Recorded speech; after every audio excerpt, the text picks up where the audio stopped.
Isaiah chapter 14, verse 21. Prepare slaughter for it. Whoa, prepare what? I thought the Most High God was love. I thought the Most High God was all love, you know what I'm saying? Hugs and kisses. This is what the Most High said. Read it again. Prepare slaughter for his children. Prepare slaughter for his children. The children of George Washington. The children of, you know what I'm saying, Abraham Lincoln, Roosevelt, all them man. The children of the founding fathers of America, man. Read. For the iniquity of... Again from the top. Select. Prepare slaughter for his children. For his children, read. For the iniquity of their fathers. For the iniquity of their fathers, man. This is what's coming to America. This is what's coming here, man. You know what I'm saying? Y'all have a shameful day coming. Y'all have a horrible day coming, man.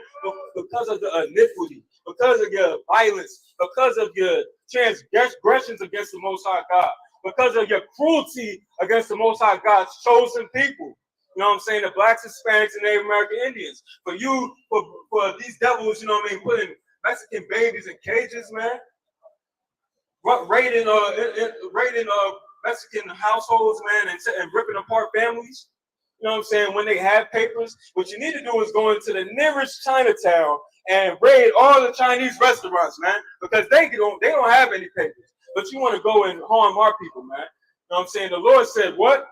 Prepare slaughter for his children. Prepare slaughter. Give me Revelations 9 and 13 real quick. Right. Give me that real quick. You know what I'm saying? Because of what you did to the Lord's chosen people, man. What you did to the 13 and 9. What you did to the Most High God's chosen people is evil. What you did is evil, man. The Most High gonna require that you answer for that. He's gonna require that you answer for that. Read this. It's the book of Revelation, chapter 13, verse 9. If any man have an ear. So if any man has an ear, meaning if you have any understanding, let him hear. Understand this. Read. Verse 10. He that leadeth in the captivity. This is what I was talking about earlier. You want to put a nation, you want to put God's chosen people in slavery. You want to put us in slavery. You want to put us in bondage. You want to put his children in bondage. This is what you're going to get after that. Any man that, read again. He that leadeth into captivity. So anyone that leads a man into captivity, read, shall go into captivity. That sounds like justice to me. That sounds like equality to me. You understand? We want to push equality here in America. That's equality right there. He that leadeth a man into captivity shall go into captivity. That's justice.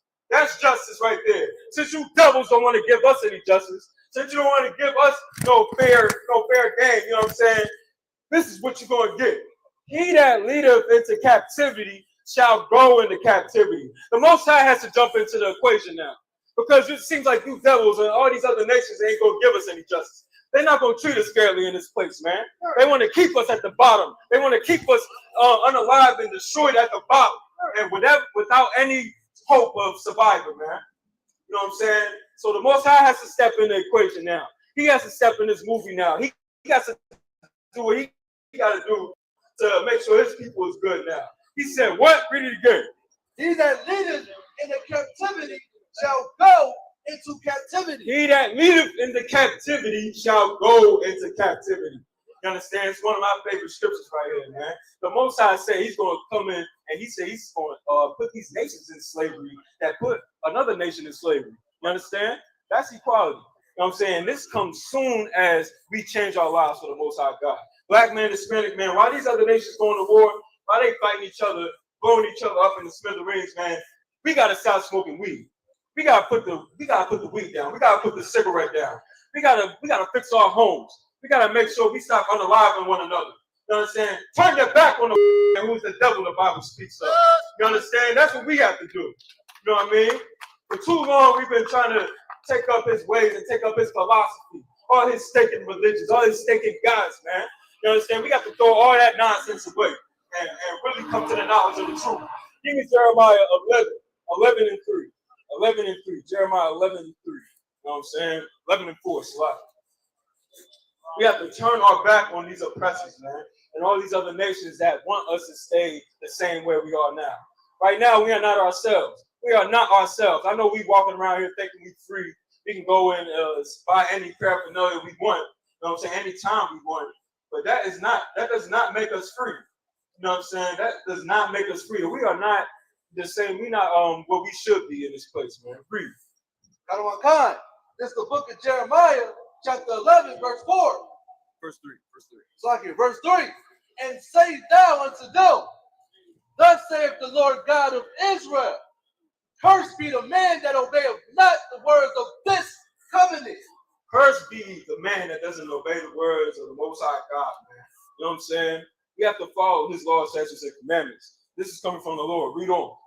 YAHUWAH. Verse 4. Which I commanded your fathers in the day that I brought them forth out of the land of Egypt, from the iron furnace. The Most High brought us from out of the land of Egypt, and when we was in hard bondage, the Lord called it a what?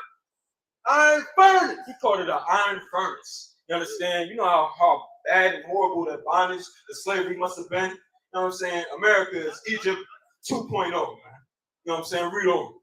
Saying, obey my voice, and do them according to all which I commanded you. The Most High said, what? Obey my voice, and do them according to all which I commanded you. He said, man, obey these words, man. So obey these words, man. You know what I mean? And for what reason? Read on. YAHUWAH. So shall ye be my people. So you can be my people. And I will be your God. And he will be our power, man. That's what we need to be looking after, man. And what the hell? The Most High got to come to us and say, man, follow my commandments. Listen to what I say. Like a good father, he got to come to his children and say, listen to what I say, man. Listen to what I say. So you can live, man. So you can be my people and I can be your God. So I can protect you, man. So I can protect you from all these other nations that want to harm you. You know what I'm saying? So I can free you out of bondage again here in America, man. The Most High, he told us, man, listen, you know what I mean? Be my people. Listen to me and be my people. So I can be your God. So I can be your power. You know what I mean? Be the terrible power that these other nations look at the Most High as, man. You know what I'm saying? Read on. Come, sir. Read it. Verse 5. No, keep going. Verse 5. That I may perform the oath which I have sworn unto your fathers. So he could perform his oath. So he could do what he do, man. Exodus 15:3 said the Lord is the man of war. Right or wrong? The Most High said, so I could perform my oath. So he could do what he do. So which means destroy all these nations, man. Make all these nations to waste. Make all these nations to waste because of what they did to the Most High God's chosen people. Because of the cruelty that they showed the Most High God's chosen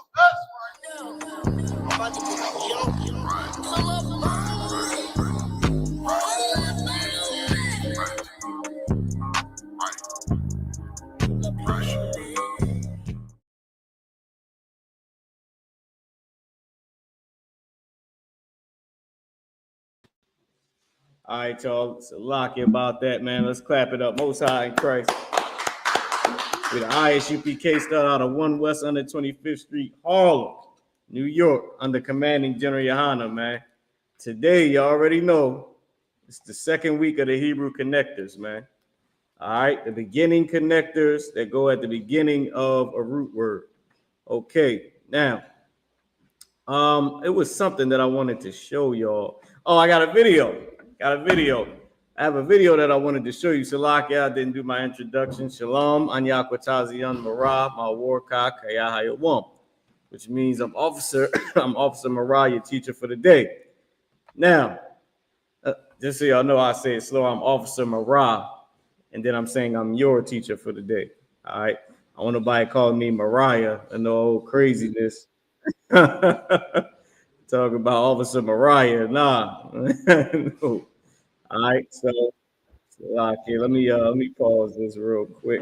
Mute it or something. All right, so I got this video, y'all. I'll be playing this video sometimes at the beginning of class, because this is a very, very shalom cat, y'all about to because this is a very, very important video for us to see.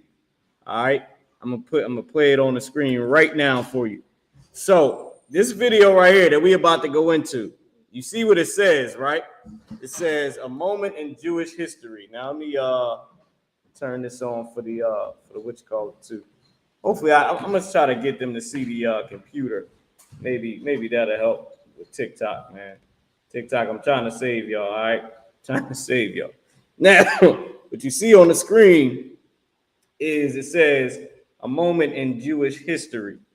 Now, here's the craziest part about this, right? Here's the craziest thing about this.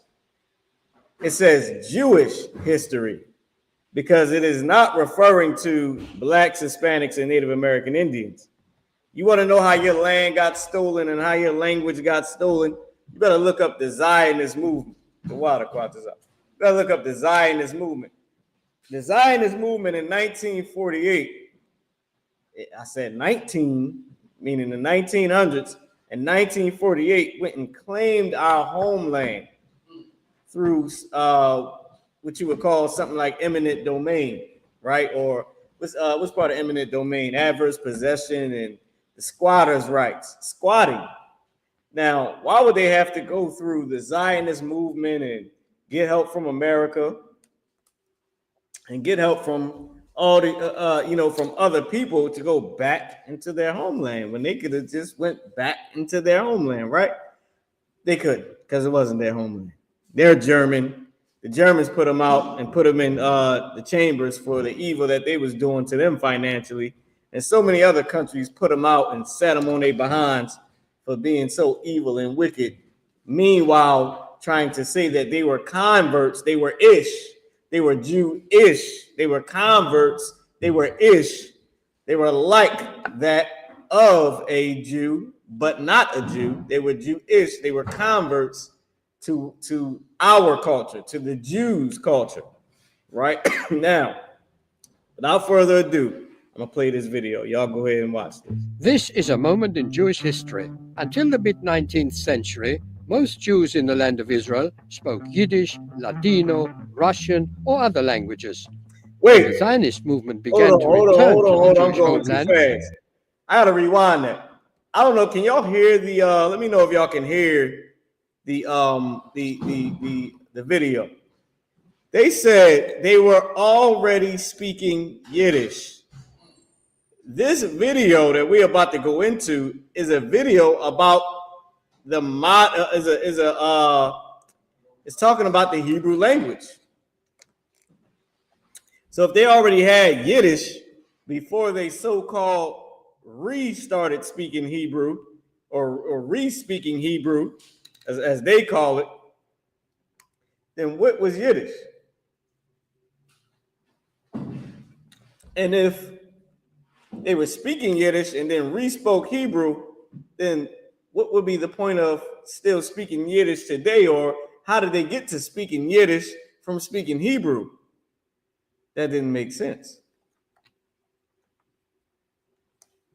I'm gonna rewind it and we're gonna continue. Just pay attention real closely. Russian, or other languages.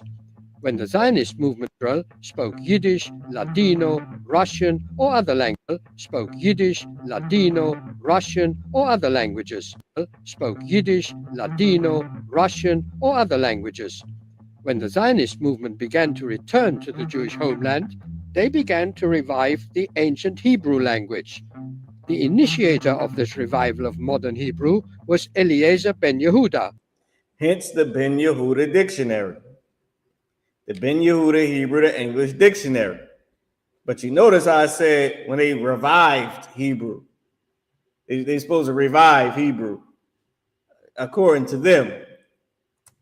He started the Hebrew Language Academy, which published the first modern Hebrew dictionary in 1910. He and his colleagues created words for modern everyday things not found in ancient Hebrew.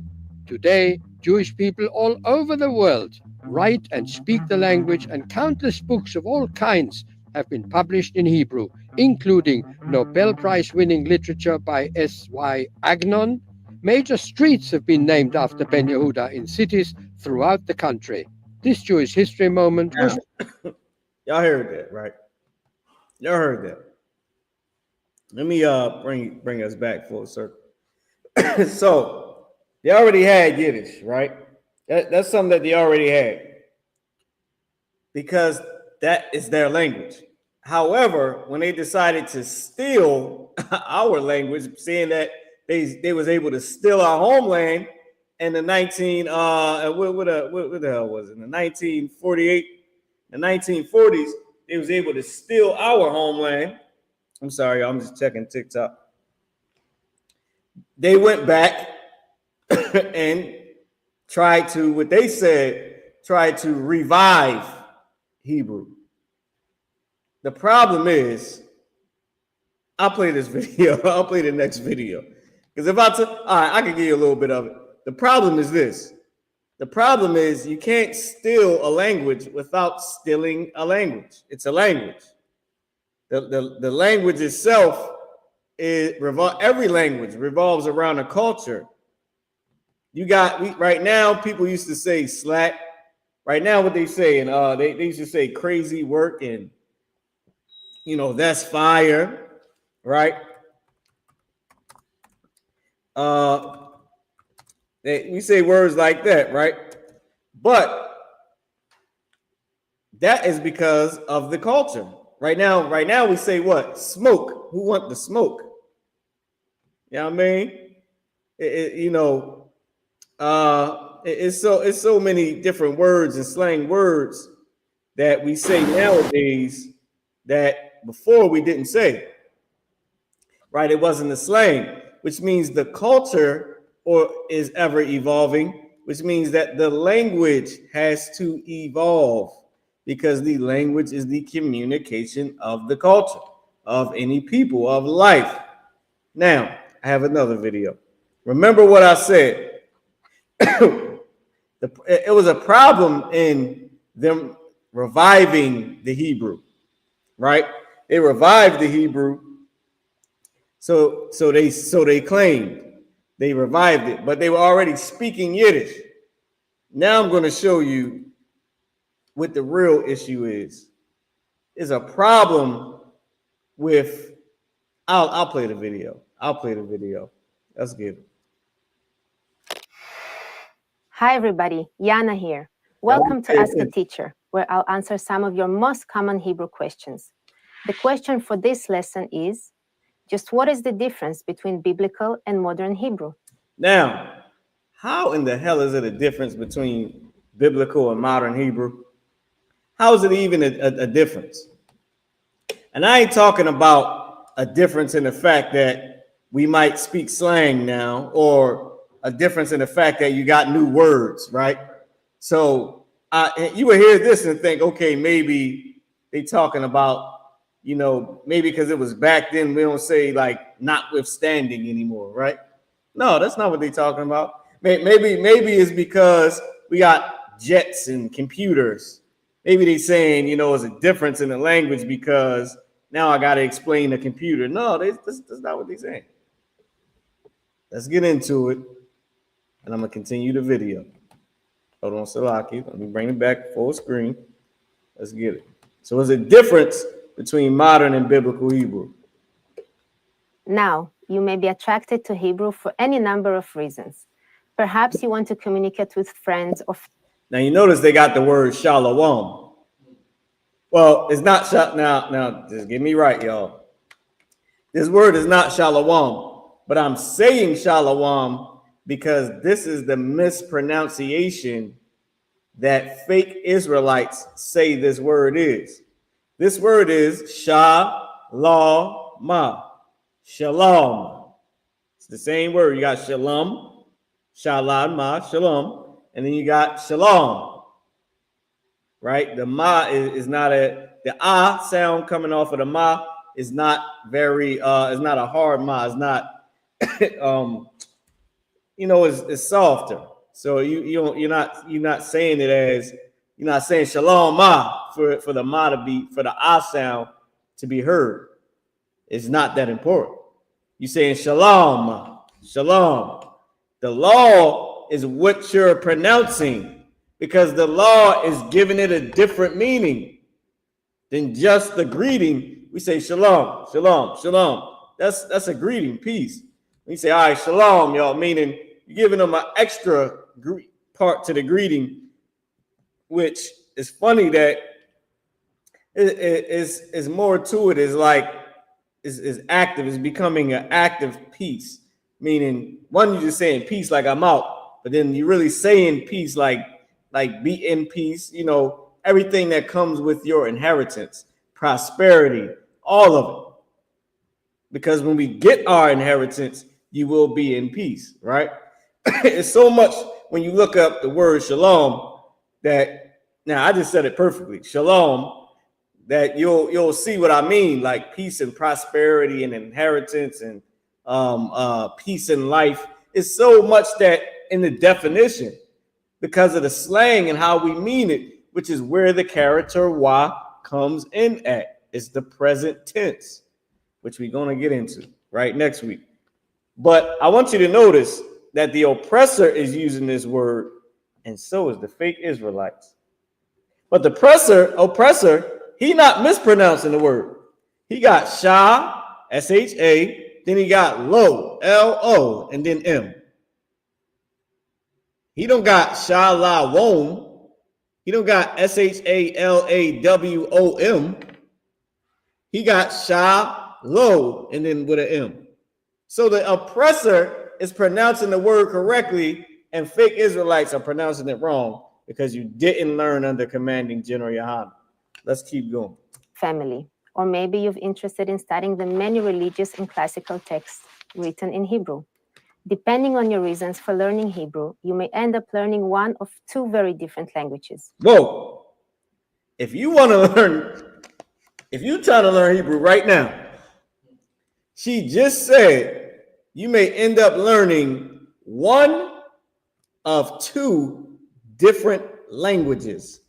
Biblical Hebrew is a completely different language from modern Hebrew. Remember the Yiddish. Remember they spoke Yiddish, and they spoke Russian, and they spoke Latin, and they spoke all the Japhetic languages that they stole from Japheth, because their original language should have stayed Hebrew. I got a question for you. What was the white man's original language? And I got a question for you. What was blacks and Hispanics and Native American Indians? What was our original language? It's the same language. It was Hebrew. Abraham, the Hebrew. Give me Genesis 14 and 13. Bubba Kashaw. It's the same language, Hebrew. Abraham was a Hebrew. He spoke Hebrew, and we'll prove it right now. Salaki TikTok. I know I got y'all on the screen with me, y'all. Just bear with me. I ain't found a way to really get it. Oh, dang. Hold on. This look kind of good over here, bro. Hold on, Quatas. I might just set them up over here. Y'all looking like y'all pretty good right now. I don't know if y'all can still see me. I don't know how good you can see me over here, but I'm gonna try to back this, camera up. Hopefully, I'll get y'all in the game. Go ahead, Quatazar. Khan is the book of Genesis, chapter 14, verse 13. Uh-huh. And there came one that had escaped, and it's like and told Abraham the Hebrew. Abraham the what? The Hebrew. Abraham was a what? Hebrew. I thought he was Arabic. Hebrew. I thought Abraham was a Muslim. Now they say they're fully a Muslim. Muslim. Like you got their damn nose stopped. Muslim. I'm a Muslim. They be killing me. I thought Abraham was a Muslim. What was he? A Hebrew. A Hebrew. Which means Abraham spoke Hebrew. Which means Abraham's son Isaac spoke Hebrew. Which means Isaac's son Jacob spoke Hebrew. Which means Isaac's son Esau spoke Hebrew. Right. Esau didn't care about his language, though. He didn't care about his birthright. He didn't care about his lineage. And he didn't care about the future. He cared about right now. When you become a hunter, that's what life becomes about. when y'all see those videos where they building houses in the woods and they camping, that's survival. Survival is right now. Donald Trump is a damn dummy because he is doing things that is benefiting right now and is going to destroy America. These people, they don't care. Abraham was a Hebrew. But when these people, when they decided to go off on their own, they didn't marry Leah. They forefather didn't marry Leah. That's why she became one of Jacob's wives. He went and didn't stay. He went and got with the African. He went and did all types of, committed lewd sexual acts. And he went and started essaying people and stealing their languages and stealing their cultures. And he essayed, the Latin, the Japhites tribes, the Japhetic tribes, and stole their languages like Latin, like English, like Spanish, like Russian, like Greek. Those are Japhetic languages. English ain't the oppressor's language. Greek ain't the oppressor's language. French ain't the oppressor's language. Latin ain't the oppressor's language. Spanish is not the oppressor's language. It is Japheth's language and his tribe's languages. He's a thief. His language was Hebrew, and he should have kept it, but he did not because he didn't care about his birthright. Our language was Hebrew, and we kept it.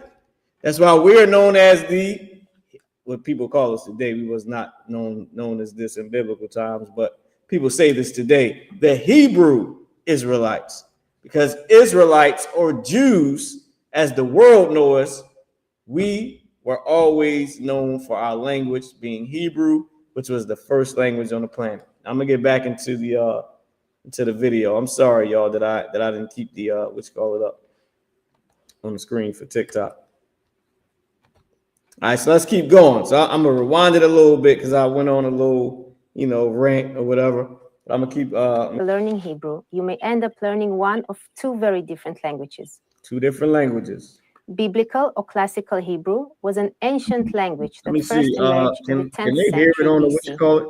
Over the next centuries, the ancient Hebrew people used it to communicate and to take a record of their history, religion, philosophy, poetry, and culture. I think I missed a little bit of something right here that y'all need. Language that first emerged in the 10th century. Biblical or classical Hebrew was an ancient language that first emerged in the 10th century BC.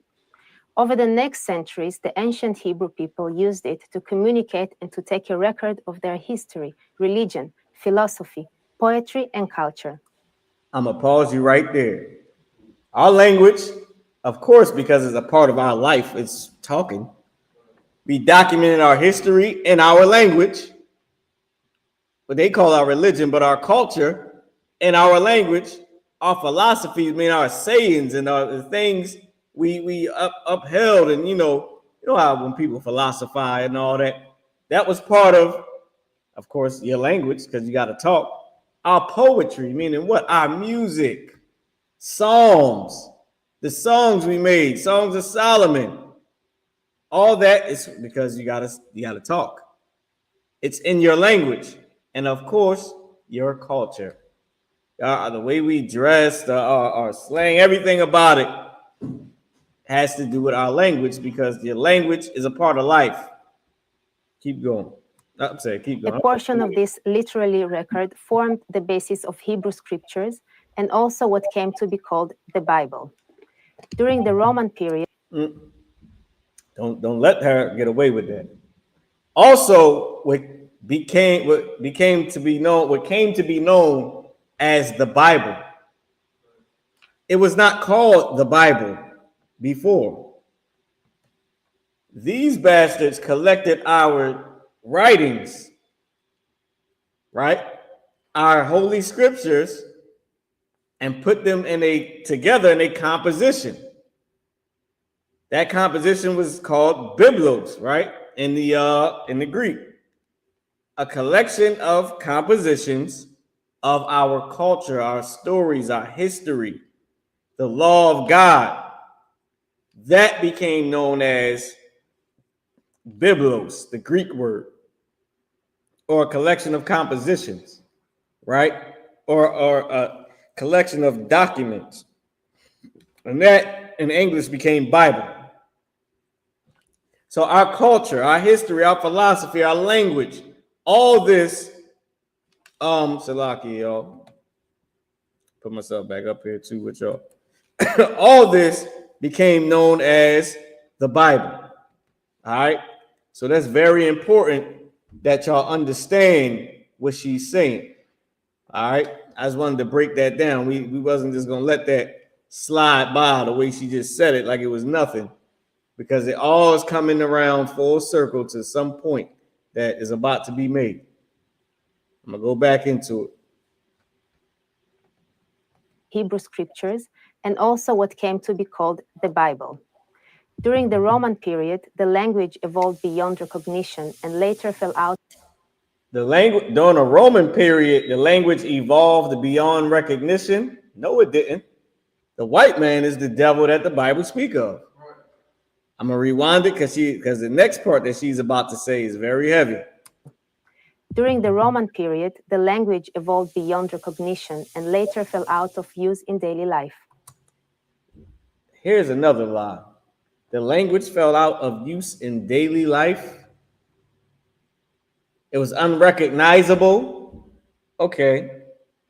So how in the hell did y'all figure out the language? If it died out, then who was able to speak it? Hold on, Quatazar. She lying. This hoe is lying. It's a lot for the language. This broad is lying. How do you know? Because they, quote unquote, went and translated it later in the 1900s. How? How did you get a Bible if it fell out of use completely? If it fell out of use in daily life?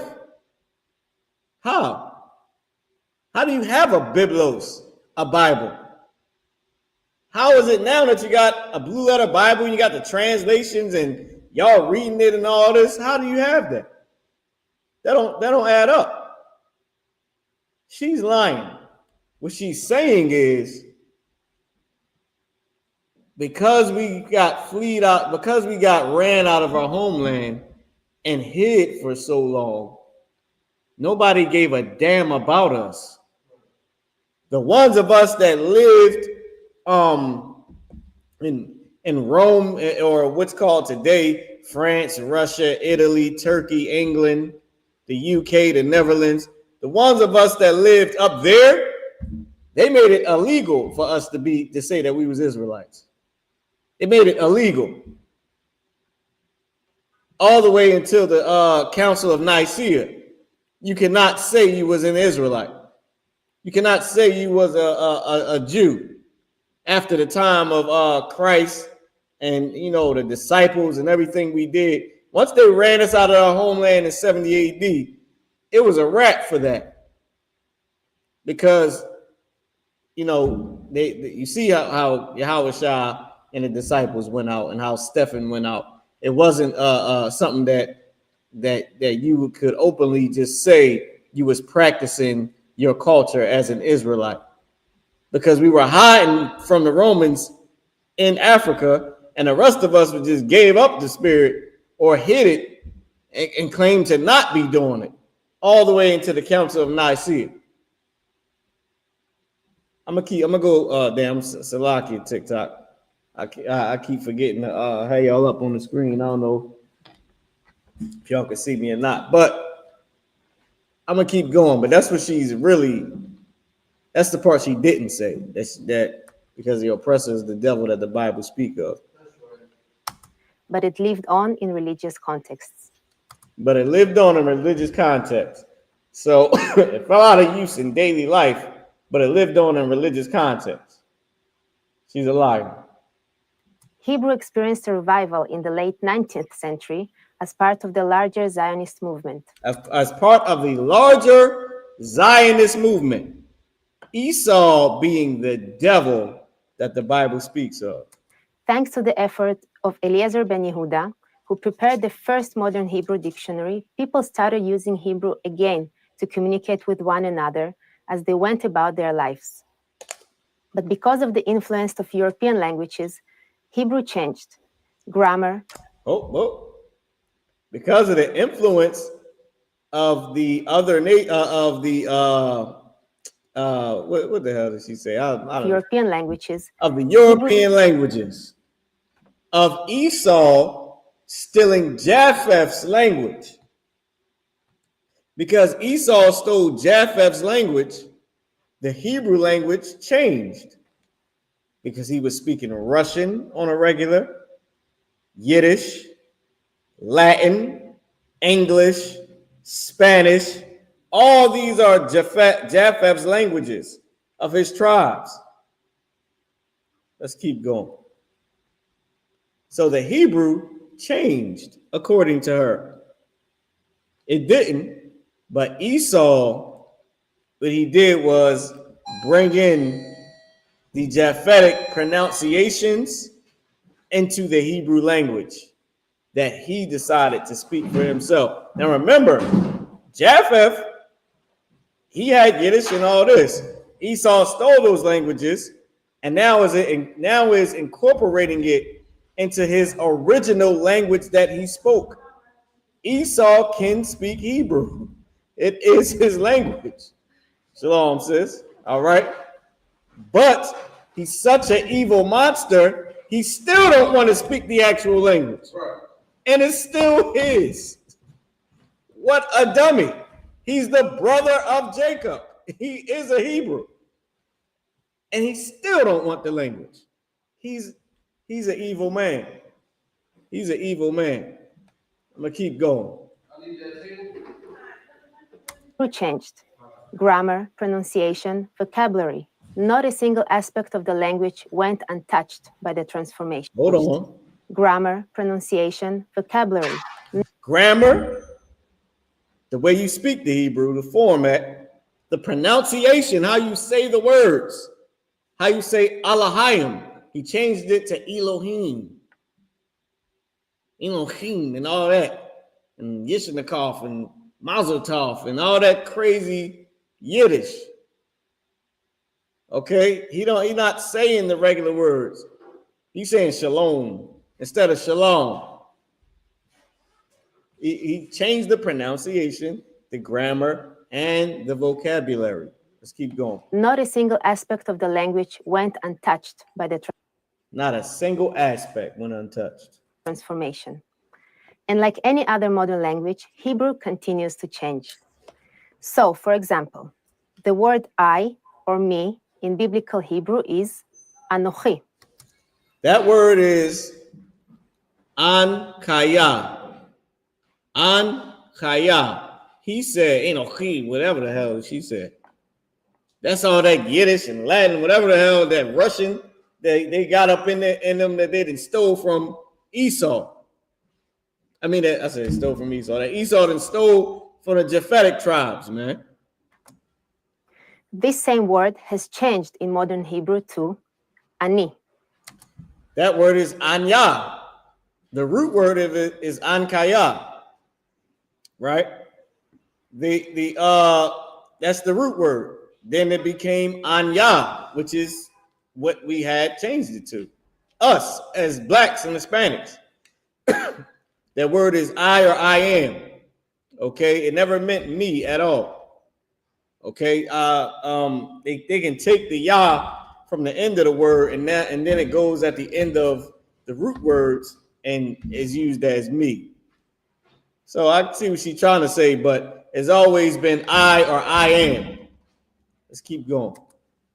Besides this change in pronunciation, modern Hebrew got a lot of new words from languages like French and German.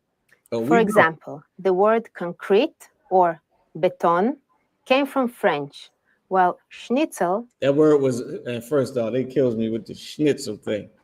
The first word was batawan. Now this word that they about to say is schnitzel. You got to be kidding me. or schnitzel is Shanaya Tazal, right? Shanaya Tazal. came from German. And of course, there are new words to describe things that did not exist in ancient times, like electricity, chashmal, computer, machshev. Now, all these words that they coming up with, we can make our own words. We don't even need Esau's words. Car, mechonit, telephone, telephone.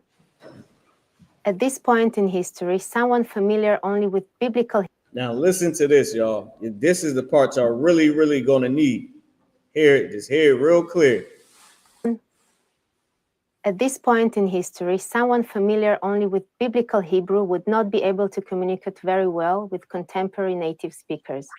Somebody that only knows biblical Hebrew, you couldn't even communicate with these cats speaking modern Hebrew, speaking Yiddish, because that's what you're speaking.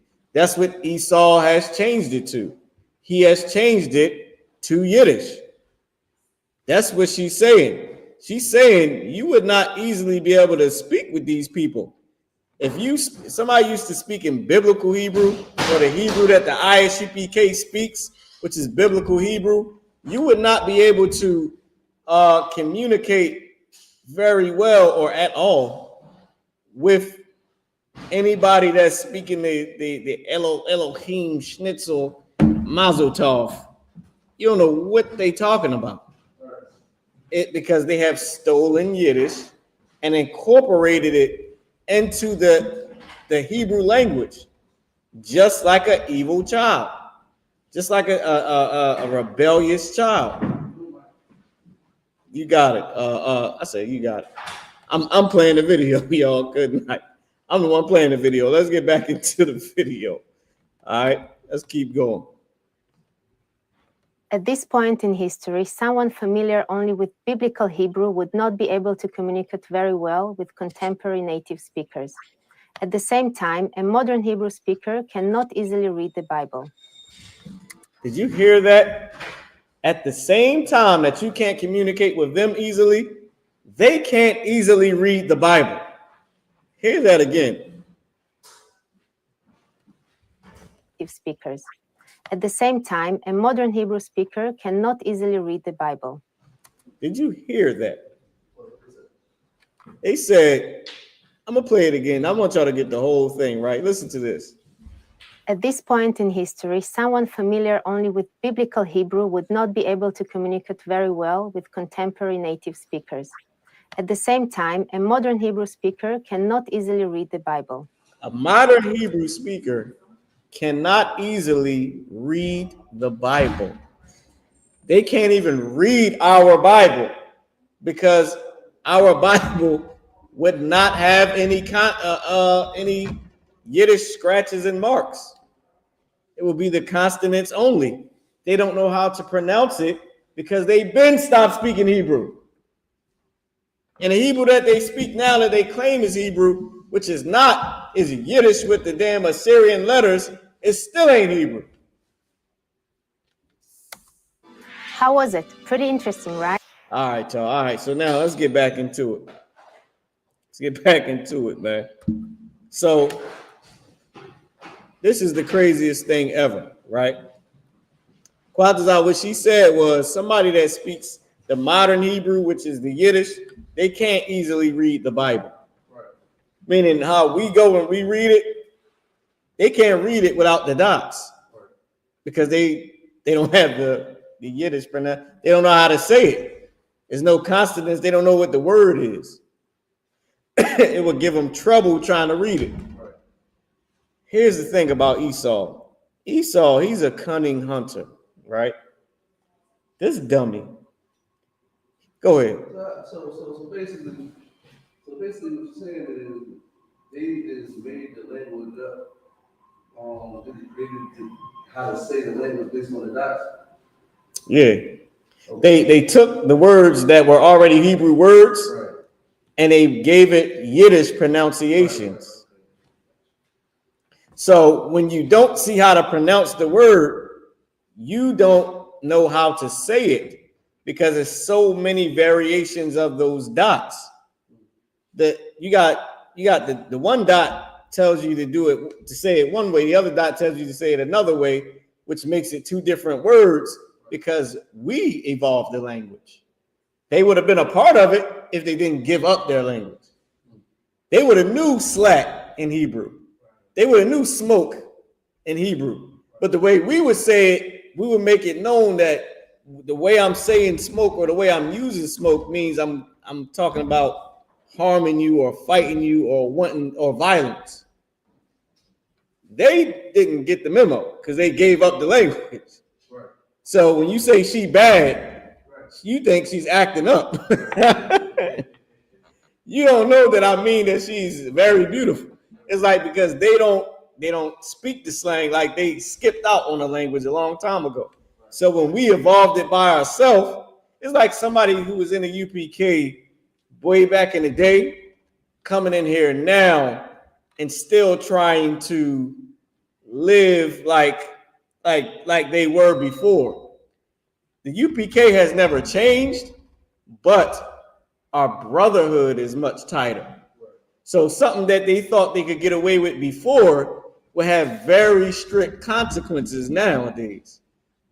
It's like you can't get away with, whatever caused the breach in the brotherhood before. So them thinking that would just get them right back out the door.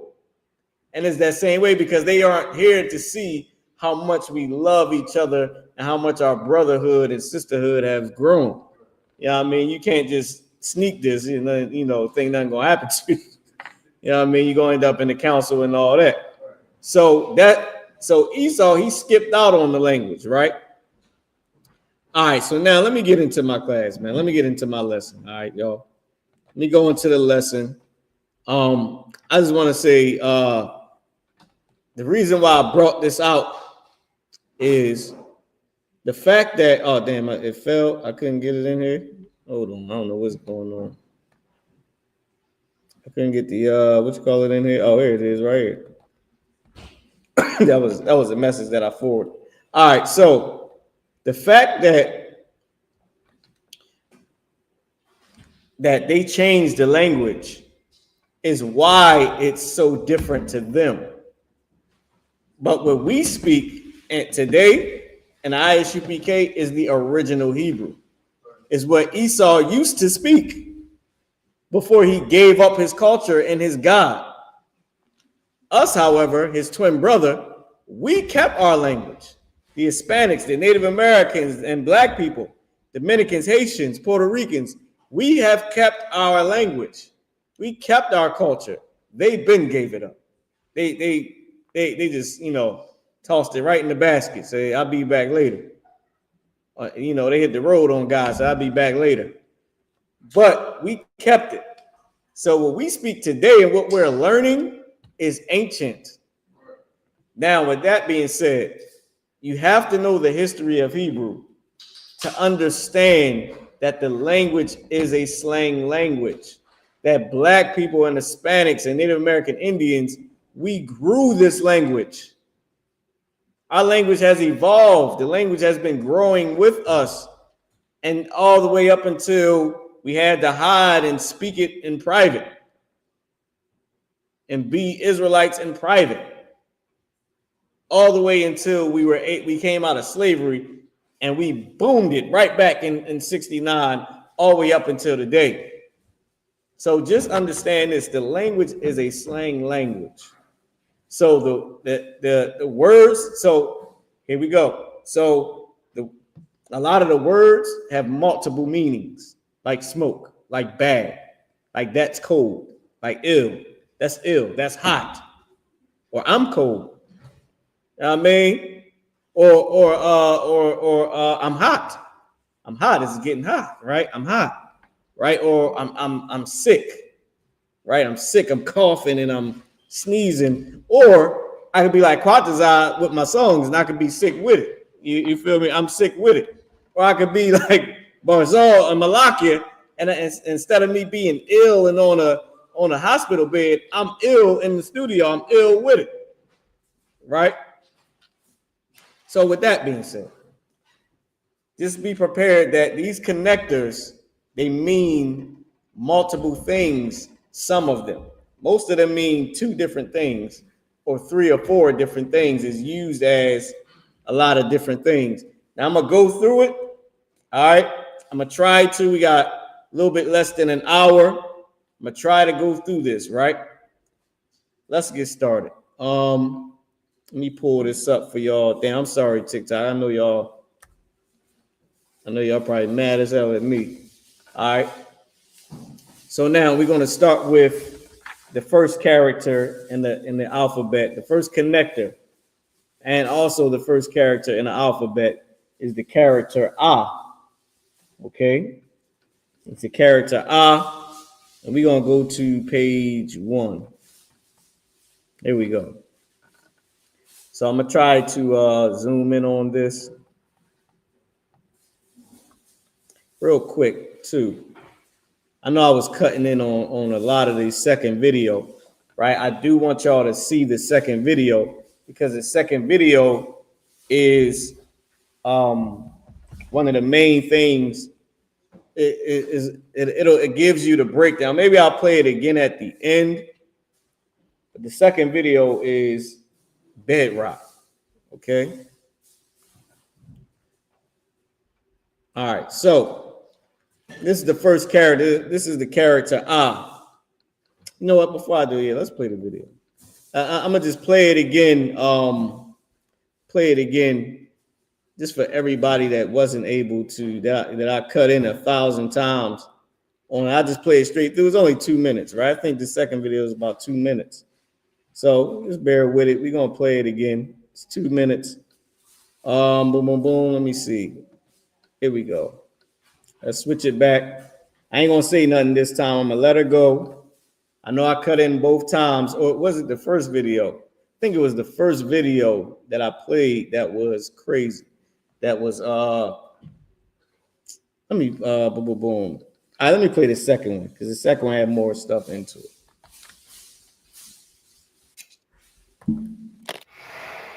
Hi everybody, Yana here.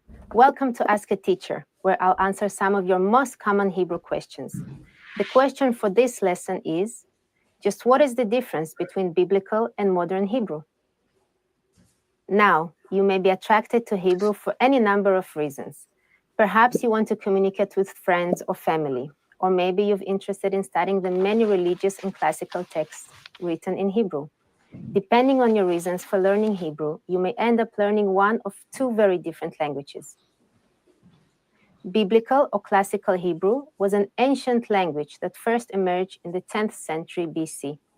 Over the next centuries, the ancient Hebrew people used it to communicate and to take a record of their history, religion, philosophy, poetry, and culture. A portion of this literary record formed the basis of Hebrew scriptures and also what came to be called the Bible. During the Roman period, the language evolved beyond recognition and later fell out of use in daily life, but it lived on in religious contexts. Hebrew experienced a revival in the late 19th century as part of the larger Zionist movement. Thanks to the effort of Eliezer ben Yehuda, who prepared the first modern Hebrew dictionary, people started using Hebrew again to communicate with one another as they went about their lives. But because of the influence of European languages, Hebrew changed. Grammar, pronunciation, vocabulary, not a single aspect of the language went untouched by the transformation. And like any other modern language, Hebrew continues to change. So, for example, the word I or me in biblical Hebrew is Anochi. This same word has changed in modern Hebrew to Ani. Besides this change in pronunciation, modern Hebrew got a lot of new words from languages like French and German. For example, the word concrete or beton came from French, while schnitzel or schnitzel came from German. Schnitzel. And of course, there are new words to describe things that did not exist in ancient times, like electricity, chashmal, computer, machshev, car, mechonit, telephone, telephone. Yeah. They made those At words. this point in history, someone familiar only with biblical Hebrew would not be able to communicate very well with contemporary native speakers. At the same time, a modern Hebrew speaker cannot easily read the Bible. How was it? Pretty interesting, right? Do you have any more questions? We can absolutely Leave them do in that. We can do the same thing. General Q, listen, General Q said, I'm waiting on brothers to do it. General Q said we can make up words too. We make up our own words for car. We ain't got to use their words. Who the hell are they? They been gave up this language. But that's how. Now here's the crazy part about it. It's still their language. You can't change your bloodline. But it just shows how evil they are because they didn't even come back. They could have came back and actually was speaking in regular Hebrew. We wouldn't even have an argument right now about the language. But because they're such evil children, they didn't want to come back to the language. Like, bro, you didn't even want to, like, it's yours. Why would you do like stealing your own car? What, you don't even count. And then you paint it a different color and it's your car. Like, you know what I mean? Or maybe because you got to share the car with your brother. You want your brother to have those parts in the car. So you steal it and then you paint it.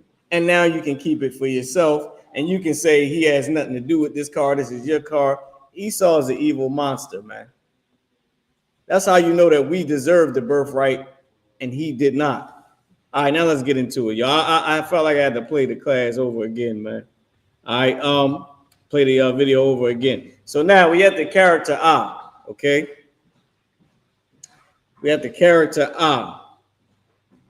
So the character I, when it's used at the beginning of a root word, it means it's used as I or I am, right?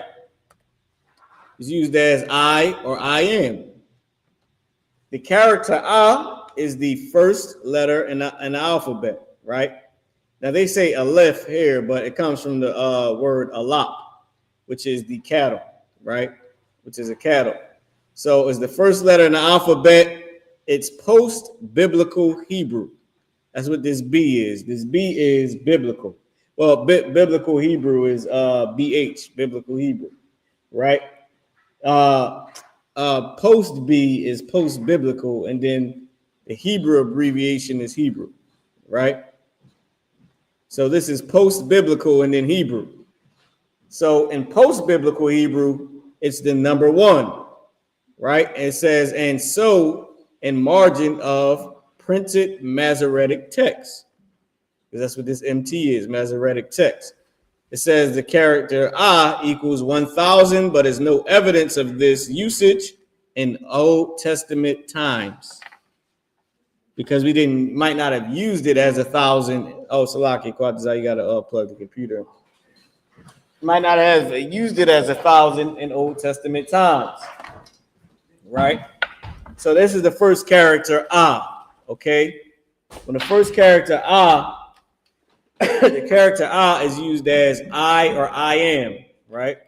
When it's used in the beginning of a root word, it's used as I or I am, okay?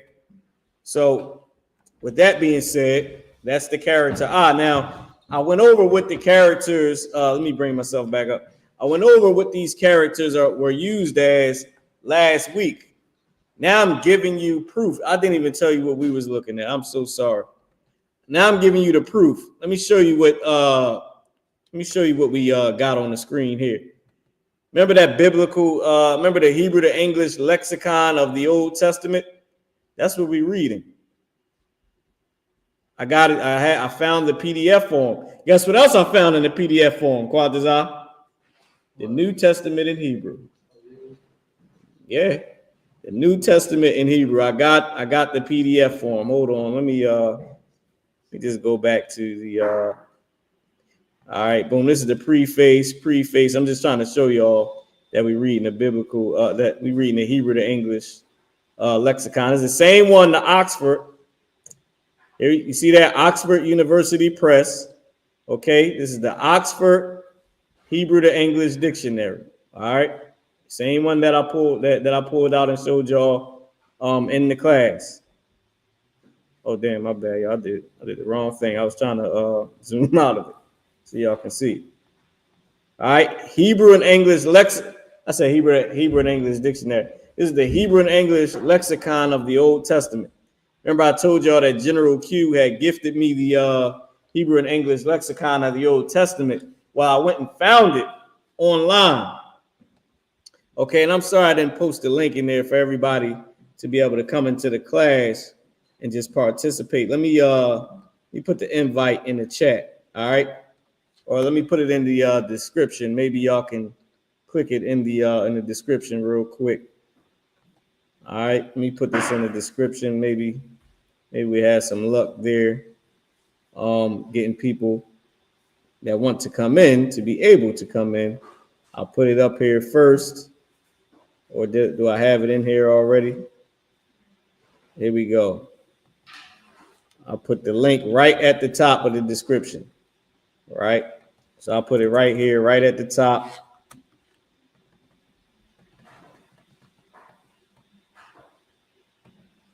And hold on, y'all. Give me 1 second.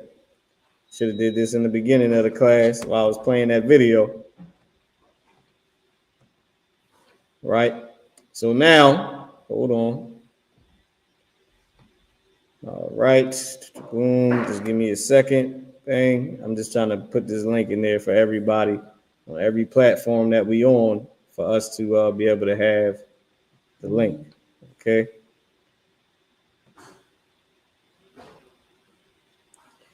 Okay. All right. So, and like I said, Salaki, y'all, I know y'all be wanting to come in to the class. So I'm putting the link in now so that whoever wants to come in, y'all can come in. All right. Y'all can recite your alphabet, you know, whatever you want to do. You want to ask a question about the Hebrew, all those things. All right. So I got the link in the description right now. Go ahead, click that link if you want to get into the class. All right. So let's keep going. So this is the Hebrew and English lexicon of the Old Testament. Okay. So let's go back to the character I.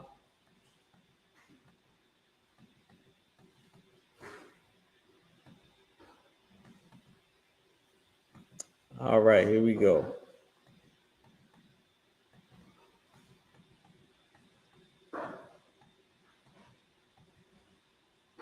Here we go, the character I. So I'm gonna zoom back in.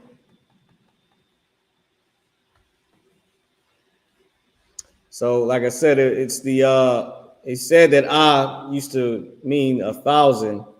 It just wasn't in the Old Testament times. It says that the character I is used in the number form as the number 1, and then also as the number 1,000. But I believe that's from the word alap. Alap is the cattle, is also used as 1,000. All right, the word alap is the written word of 1,000. Okay, it's probably because a damn cattle. You try to pick up a cattle, that thing is like weighing 1,000 pounds. So I can imagine why they would use it as that. So now let's go to the next character, to the next beginning connector. So the first beginning connector is the character I, is used as I or I am. All right. Now let's go to the character Ba. Okay. We're going to go to page 89. All right. So I'm going to skip down. We close. Boom, boom, boom. We're going to start at page 88. Okay, so character Ba. Where we at? Page 88. Is this it? Boom, the character Ba. So the character Ba is the second character, second letter in the alphabet, right? Post-biblical Hebrew number is the number 2. Of course, it says, it's like in the Masoretic text, it says the character Ba is used as 2,000, but there's no evidence of this usage in old times. Now, that's just the introduction to it. Now, you see what it says here. Ba is used as a preposition. It goes at the beginning of the root word, okay? Goes at the beginning. All right? It says it's used as in. So one of the usages of the character Ba as a beginning connector is used as in. It's also used as at, by, on, with. You'll see here is used as not with notwithstanding. It's used as among, with, in, at, on, by, upon. You know, in different. Of course, upon is old Quaker English, but you get what it's trying to say, right? So it's used as in. That's one of the ways that is used, right? And here's what it says here. In a place, it just gives a whole bunch of different ways that is used as in, okay? It even gives you here, right? It's used as in of a state or condition, whether material or mental, in, right? So it's showing you that it's used as in. So if we go to the next page, you're going to find some different usages of the character ba, or the rest of the usages of the character ba, right? Boom, boom, boom, boom, boom, boom. I appeared unto them as God Almighty, right? It's saying it was used as here where it says as an inheritance, right? But it's used as to say, if I go up, it's a little bit more back to that other page. As to say, what was they trying to say? When, I believe. All right, it was when, and it was something else. Oh, all right, here it is. In the presence of the midst of a multitude among. Okay, so it's used as among, and all this I believe was in. All this is still in. That, so when it said it was used as I believe is right here, it's still talking about how it's used as in. And we just went down to the next page, and it said it was used as, but it'll give you a little bit more to it if you read, right? If you read, I read all of this, right? I just can't remember exactly where each one is at, but I remember that it was used as in. It was saying that when it's used as, when the usage is as, is because it's a slang or a different way of saying in, right? So if you read this line right here, and rise up in my help, and rise up as my help, right? Cometh in a strong one, cometh as a strong one is a slang way to use it, and you'll see it once we get to some of the other usages. But if you can see, it's still saying right here that is used as in. It's even used as among. When I was trying to show you among, it's still saying in. One of the examples that it gave before, when it was showing it, it was saying among the walls or among the something, right? And that was another way of saying in, like inside the walls. Oh, it said among the midst of them, right? So in the midst, among the walls of the city, in the walls of the city. Another thing, another way that it was used as, some ways it's used as through, but you'll see that further down. Right here is just one of the first ways that it shows it, and it's saying as through silver. That's another way of saying in silver, as through silver, as in silver. Another way, once they start going into through, you'll see how it's still used as in, how it's still in. And it said, because it gave a scripture where it said Abraham passed through the city. But the character ba at the beginning was saying Abraham passed in the city. So it's the same way, it's just slang. That's what I was trying to tell you about how the language evolved and is used as multiple words. These big beginning connectors and these different connectors is used as multiple words because of our slang language. But what's so crazy is if you read this lexicon, like I read a ton of these, especially the one on Y. I read damn near all of it. It's crazy how we form it into that. If you think about how we say the word smoke, right? You don't want no smoke, right? Smoke is harmful to you if you smoked. Smoke is dangerous because of a fire. Smoke is a sign of violence.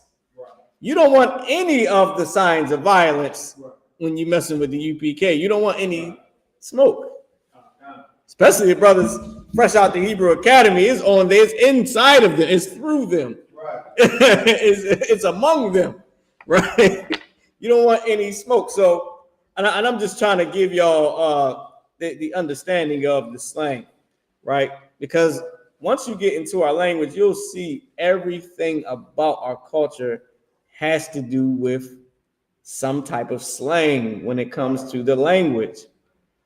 Like the way you call a man a P-U-S-S-Y, it's the same way you called them that back then. You called him a female. And it meant he was a P-U. It literally says it in the damn thing, in the John. Right. When you look it up, it says it. It says of a cowardly man, a female. You call him Asha. You call him a B-I-T, a woman. That's how you call him a woman is a B-I-T, right? Because she's a female. You're calling her the female dog because of her actions.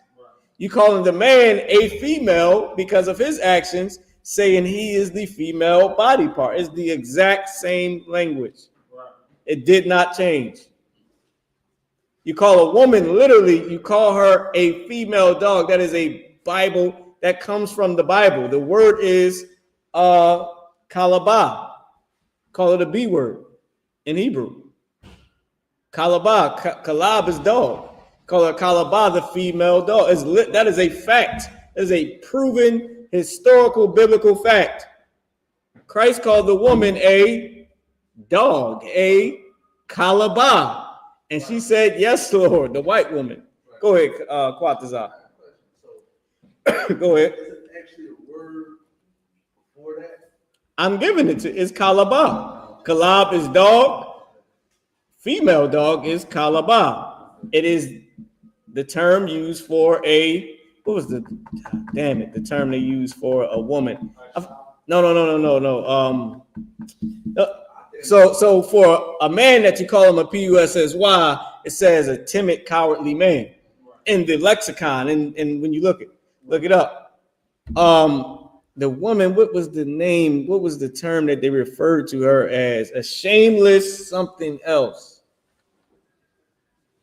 Haughty or shameless woman. Literally that same thing, but the scripture says haughty.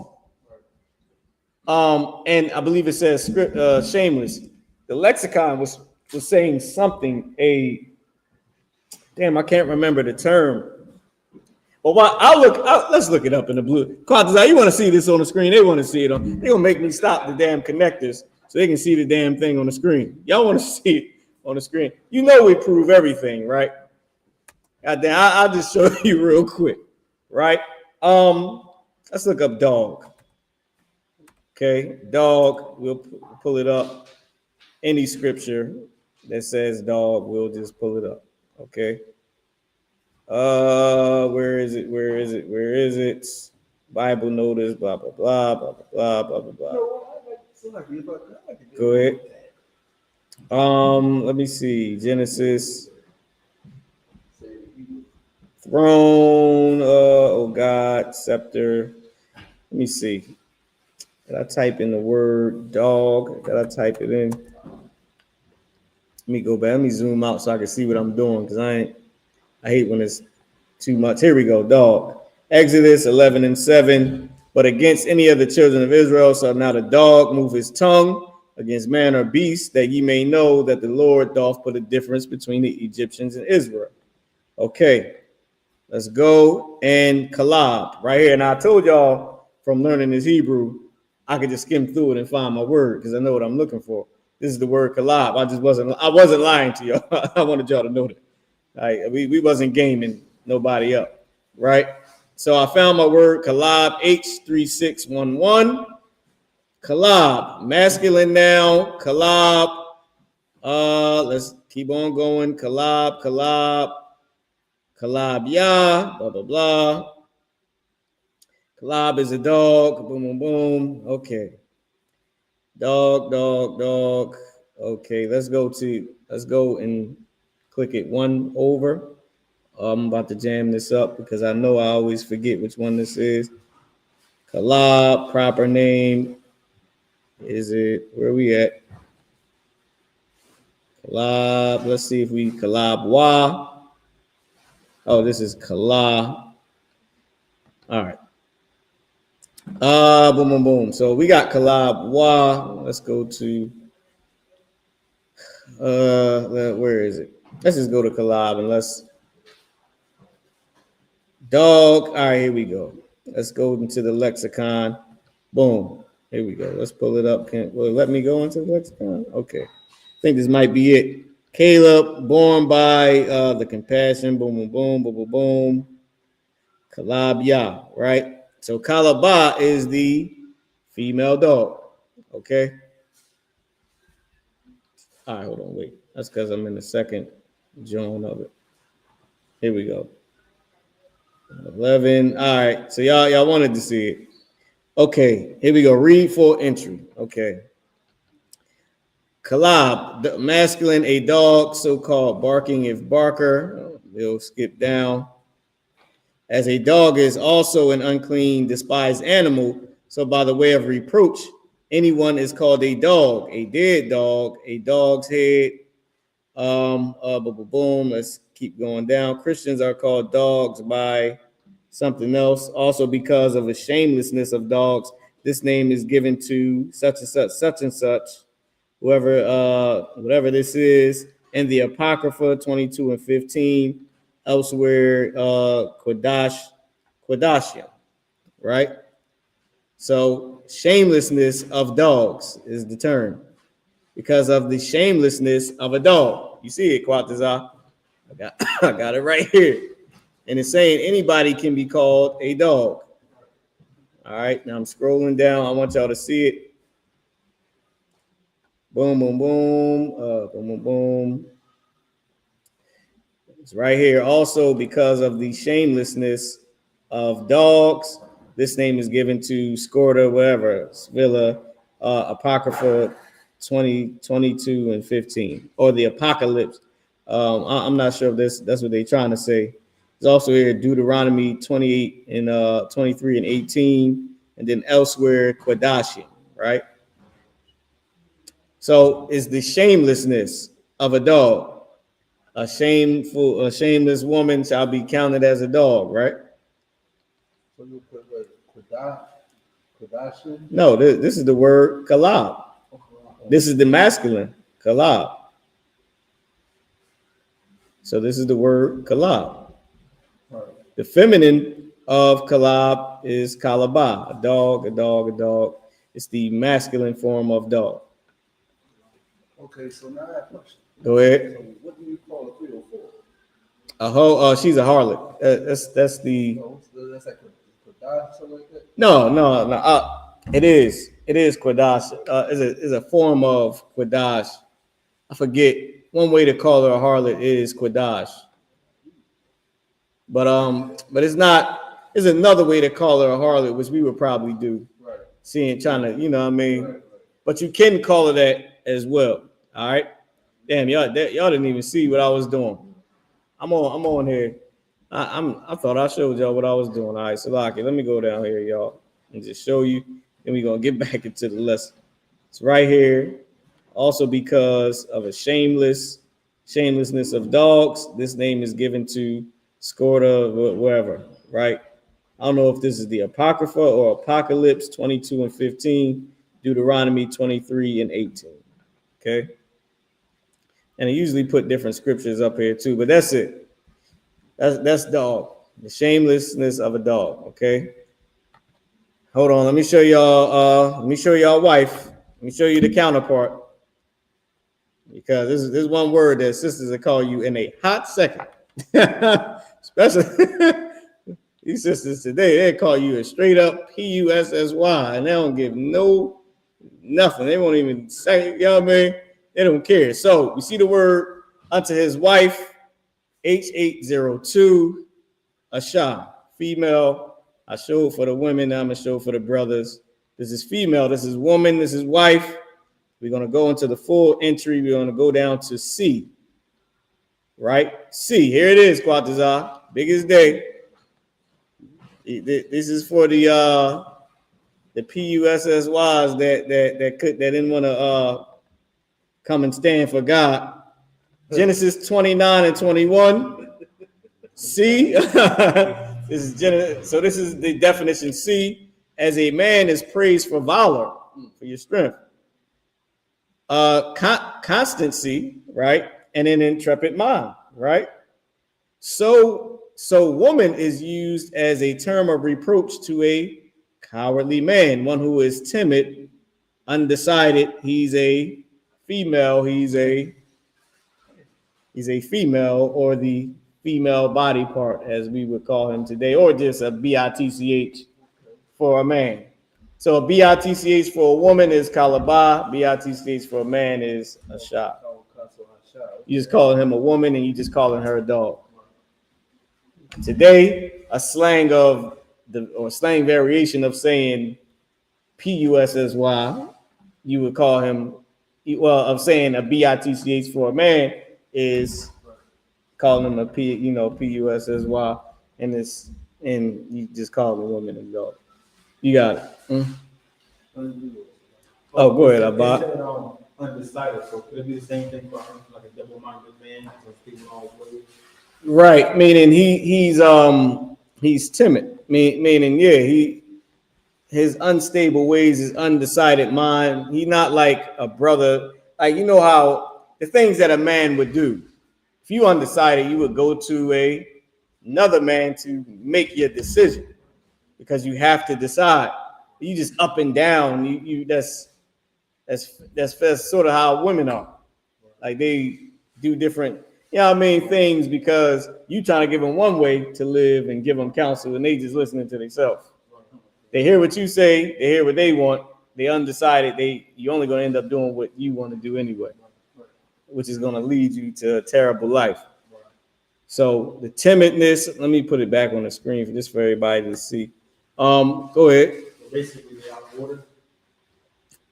Right, that would be for a woman, but for a man, he's unable to make decisions. He's undecided. He is timid, meaning some type of softness, right? Which you don't want to be. So now, with that being said, and what did it say? What did the scripture say about a man that ain't gonna make it into the kingdom? Let's pull that scripture. All right, so we're gonna go to the next character. I tried to show y'all almost everything in the character Ba. Somehow we got sidetracked to Kalaba. All right, so if y'all can see here, this says without, right? Go away with, right? It also is used idiomatically in the sense of to bring, to take away, right? To come with, to go away with, right? To come with and to go away with. The character Ba is used as in, act, on, by. And here you go, you got act and by right here. Okay, and this is still all talking about the preposition. We didn't even get to any words yet. This is all of this is just on the preposition. Here it goes. With verbs of taking refuge is used a certain way. Also is used also with certain classes of verbs. Through the explanation of it, its use may be sometimes doubtful, meaning you might not know how it's used, especially with certain verbs, right? You might think it's saying one thing, but it's used in a different way. Why is that? Because of the slang. And what I'm talking about is right here, through the explanation of its use may sometimes be doubtful. I mean, you don't understand what it's saying, right? Boom, boom, boom. On now this right here is upon. So that must have still been talking about on. At, by, on or upon. So let's see if it's still saying that. It's still talking about on. Right? This is without with. So this is talking about with. They might have started going into on previously. Okay. Boom, boom, boom. Oh, here it is right here. One of the through on. Okay, so it did start going into it. So this was talking about on, through, really by, at, on, and it was saying through as some of the usages that is used as in the slang, right? So that's pretty much it. And here it is again, what I was saying about through, when it was saying in or through the city.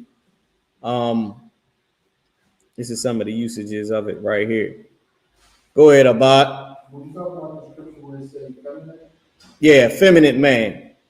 So now here is about to start going into the definitions. That whole thing that we just read all over here and all up on these previous pages was just how it's used as a preposition.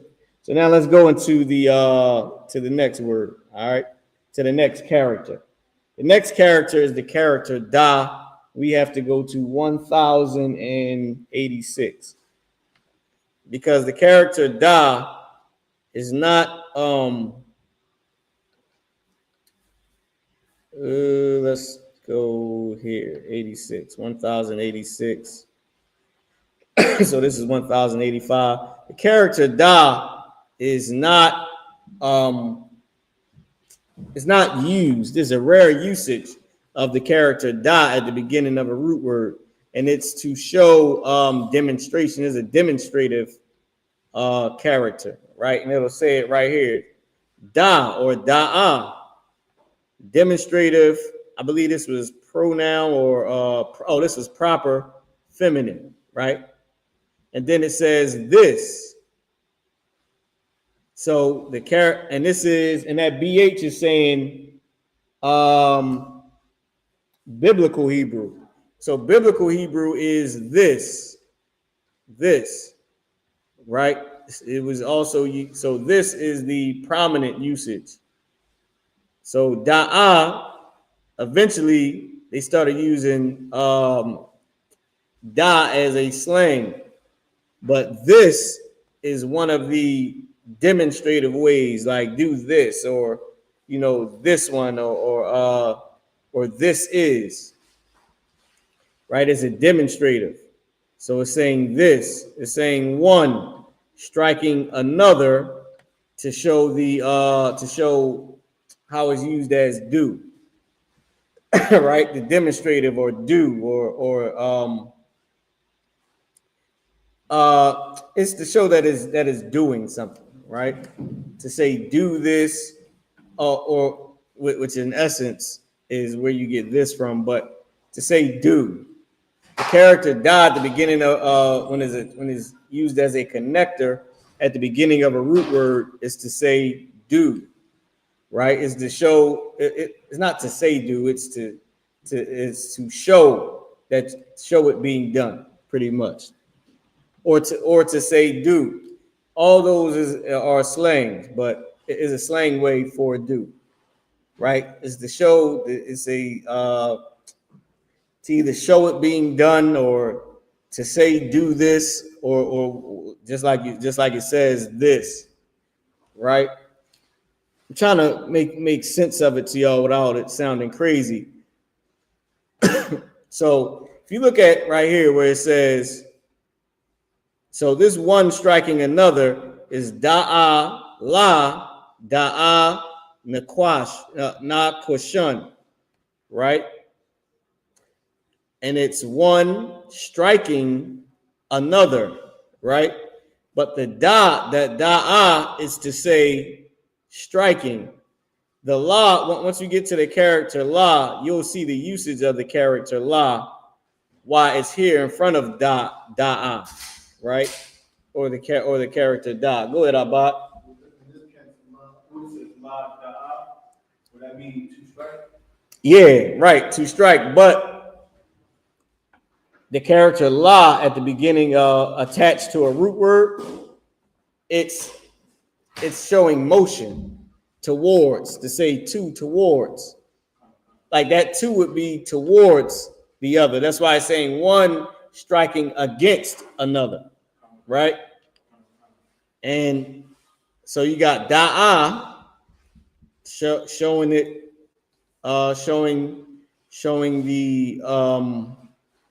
the striking or the action, right? La meaning towards or against, da'ah another, like so it's two people hitting each other. They're swinging against each other. One striking against or towards another, meaning they're swinging at each other like a fight. So I'm trying to make it easy for you to understand, but to show like the demonstrative way or the way it's trying to say that is used as do or doing, or is showing it being done, right? And like I said, do this, like it's like do this or this being done. And in terms, it became just this. This is, which is why it's a rare usage, right? And here it wasn't attached to any other word. It was just the root used. Go ahead, Abad. You had something else you wanted to say? So when you use la to a root word as a verb, Mm-hmm. towards, like you were saying, like expression. La is saying to or unto, or of, or on account of. We'll get to la. We'll get to la. We'll get to la. So like speaking in Hebrew, all my sounds is just just sound like I'm saying ta and da, and you know what I mean, with every word, and it's hard to do when you got to study the Hebrew class, you know, during twice a week, and you constantly speaking it. You go back into your spirit. You know what I mean? So you know, it's just gonna happen sometime. So that's the character da. Now let's get into the character ha, which is the next character, and we are going to go to page, since we up here, where we at? We might as well start up here first. Let's go to 89, 1089. So let's go as 1088, 1089, and 1090. Now ha got a few, so it ain't as much as ba, but it's quite a few on the character ha. I forgot what this one is. I forgot to look this up to see what that abbreviation was, right? It's saying not the Syrian on the vocal, saying not the pronunciation of the Syrian. Art thou. So the character ha, when it's used at the beginning of a sentence, y'all see these question marks right here and right here. The character ha, when it's used at the beginning of a sentence, is sometimes used to form a question, to ask a question, right? Or to say something where it's sort of no response to it. It's like you saying it like didn't you? You know what I mean? It's like an open-ended thing where that's why it says art thou, like aren't you? Like, or what we say today in the hood, we say ain't you? Like, you know what I mean? Like telling you something, ain't you? Ain't you? You know what I mean? You keep on saying it. That's ha at the beginning, or what we're about to get into, right? Or this right here is saying none. Like you're asking the question like nothing. Like you ain't got, you know, or Kenny, like in that Israelite attitude, like can he do it for real? Can he? So that is asking a question, but it's going to go into ha'ah up here. But go ahead, Ibad. I know you was trying to say something. So is it like a rhetorical question? Yeah. Yeah. That's what I'm saying. But it's not just a rhetorical question, because it's hold on, my daughter called me real quick. Hey, Shalom, princess. I'm teaching the class, all right? Yeah, what's up? What's up, baby girl? I'm teaching the class, okay? All right, Shalom. But yeah, so it's saying it's not just a rhetorical question, but an actual question. Use ha to form a question. Like you can actually ask a question. That's what it's for. All right, so ha is the demonstrative part. It says lo, particle. This is particle. The demonstrative particle. I forgot what Esau tries to say about all that, the particle and the participle and all that garbage. So ha'ah is lo, behold, right? Is a way to say, which we're gonna get into in a second. It's like saying, aha, I got it. Lo, behold, look. You know, well, not really so much as look, but like lo, like aha, or you know, saying behold. Like it'll grab the attention. Go ahead. It's a demonstrative. Go ahead. For the ancient Hebrew ha, isn't that the character? That symbol mean when you like behold? With the character ha, yes, that's exactly right. Behold, he's saying aha, there it is. Like, or behold, you know, that's perfect. That's perfect, just like it is with the character. The waterfall. Give my body hand on that one. I almost forgot all about that. I think I might do that next week, show where these characters came from. Because you do, I don't know if y'all know this, right? Let me bring myself up on the screen. These characters in our language in the ancient Hebrew, the way the words are formed, me and Officer Hazahab was looking at it, and it was like, I see why they put these words together. It's like, I see how he formed these words by these characters. It's like behold, and then you got so let me show you. Let's go around to the board. Can we turn this camera very quickly? I'm gonna try to turn this this light around here, right here to it. Go ahead. Are you trying to say like the meaning of the characters? Forms the word. Form the word itself? Yeah, so now this is still under review, right? But just wanted to show you what I was trying to say. So what we was looking up was, this is the character ha in ancient Hebrew, right? Which is like saying behold. It's a person saying look, right? Like behold, look, like look at it. But if you notice what it has up here on the screen, that ha, right? This right here is a cattle with its head shaking to the side. Because a cattle, right? You got the horns. Now my drawing is terrible, y'all. And you got the ears, right? And you got the face of the cattle. So when it's shaking its head to the side, now it's to the side with the horns, right? And then the ears, and then, you know, face of the cattle. He's shaking his head to the side. And you saying, look at it, behold, look. When he starts shaking that head, you're like, yeah. It can get real, depending on when he's shaking his head. Or you could be saying, listen, behold, look, I got cattle. Behold, the cattle, behold, food. Or look, it's my strongest ox. Right. You know, that's what you're saying.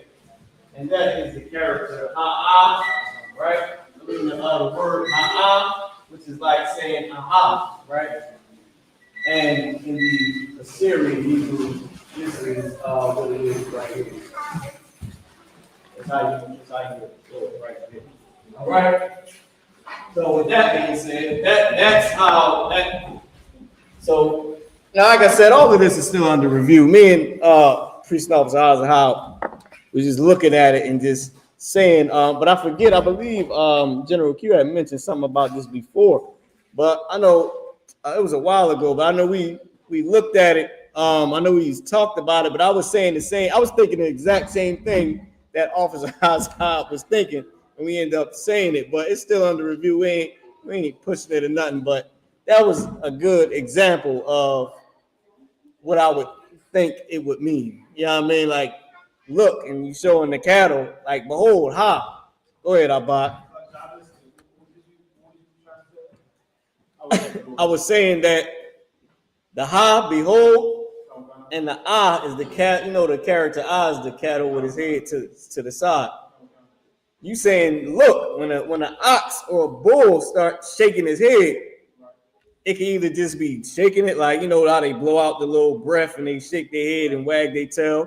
You could just be saying, look, I got cattle. You know what I mean? Like this is my best ox. Or you could say, behold, just like how they take the red cloth and all that, and the cattle when the cattle is hyped, but still you could be saying, like, look, like this is my strongest bull. Or you know, say you hungry and you go grab, you know, you got cattle. You like, look, you see this one? We eating him tonight. It's a special occasion. Get the wine. Ha. You know what I mean? So with that being said, like I said, we still working on it, but it's sort of, there's a lot of words that make sense like that. But I'm just saying, we still working on it. I just figured, you know what I mean, we show it a little bit. But all right.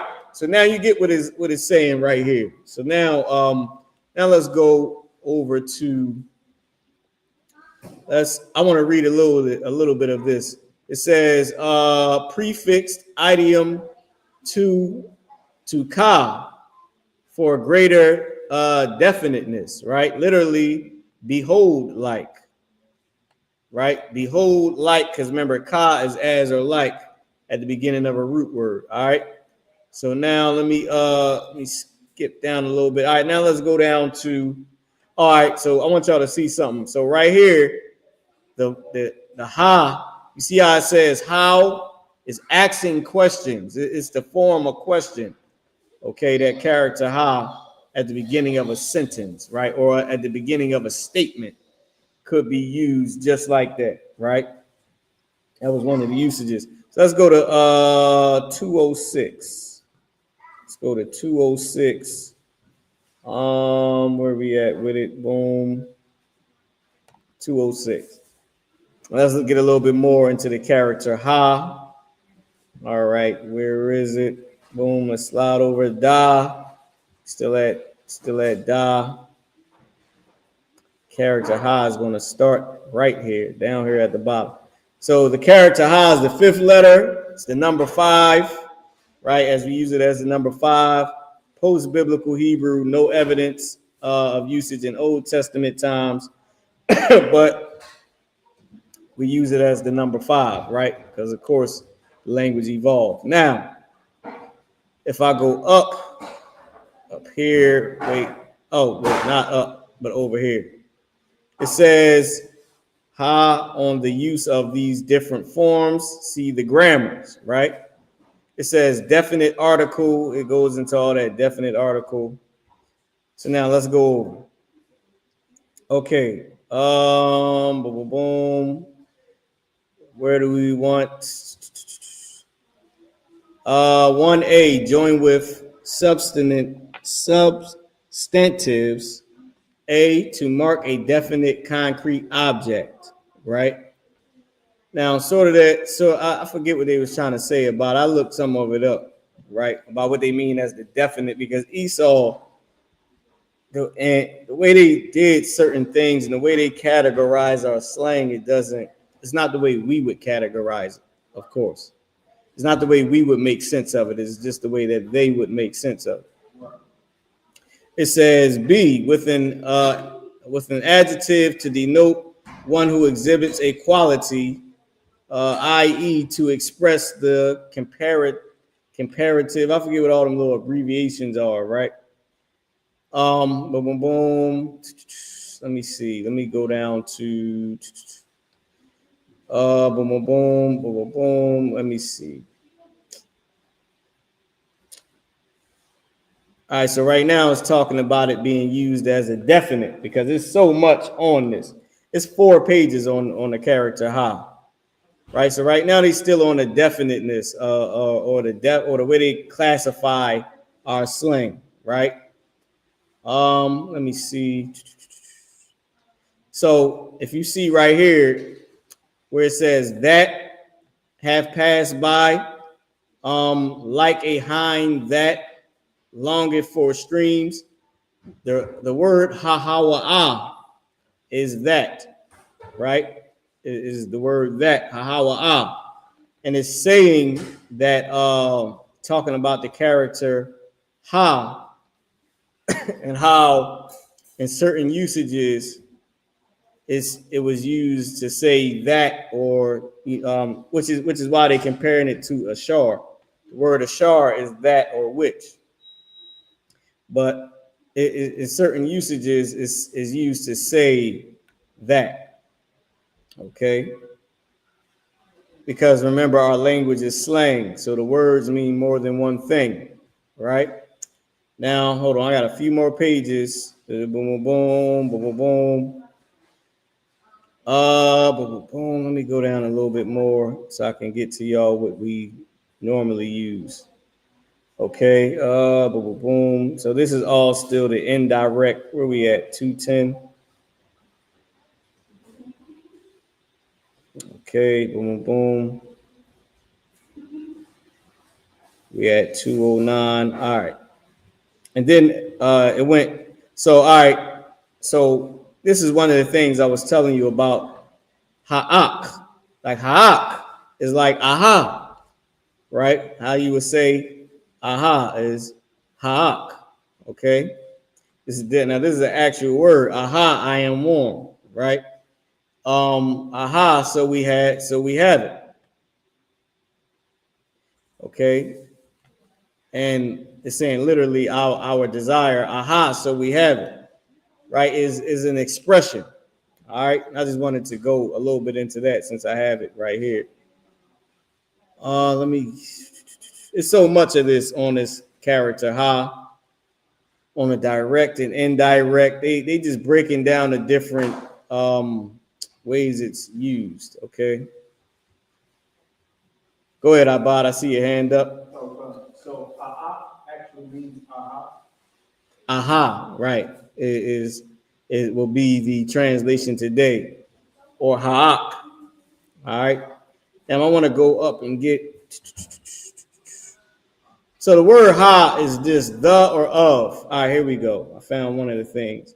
Of the strangers, right? The serpents, which is what we know it as. Now all the indefinite and indirect that's just the way they classify the slang.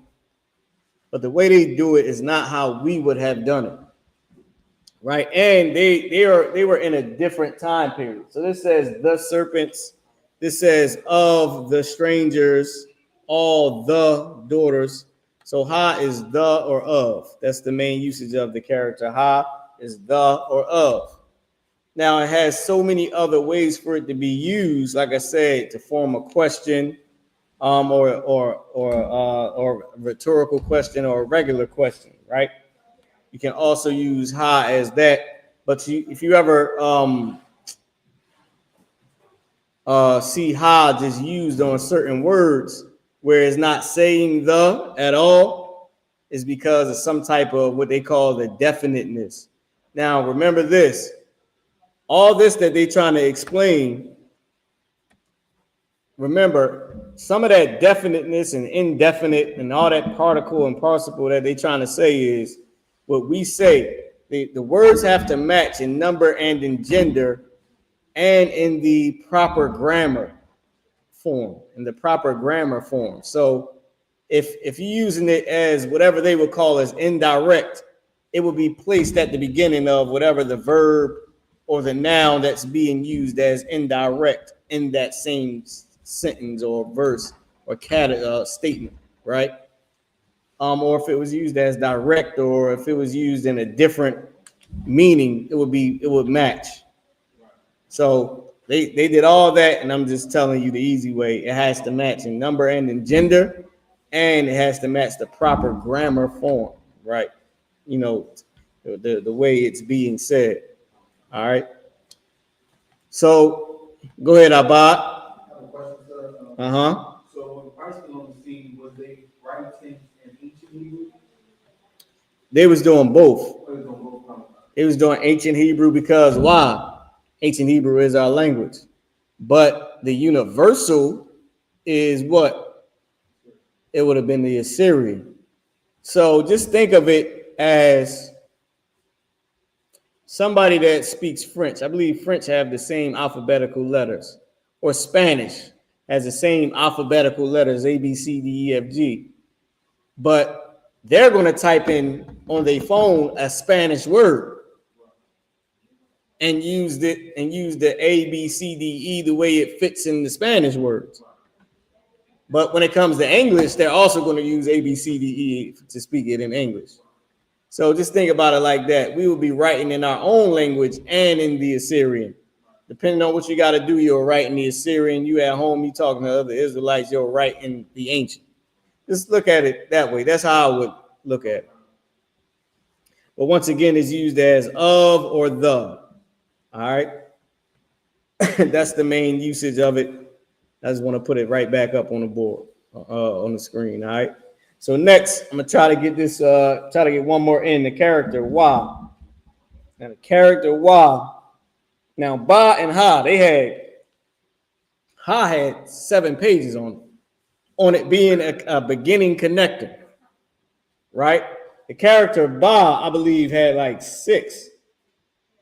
It had like 6 pages on it. And the character Ha had 2 more. It had 7 or 8 pages altogether. And the character Ba had about 15 almost. I would say about a good 12 strong pages on it, just being a preposition.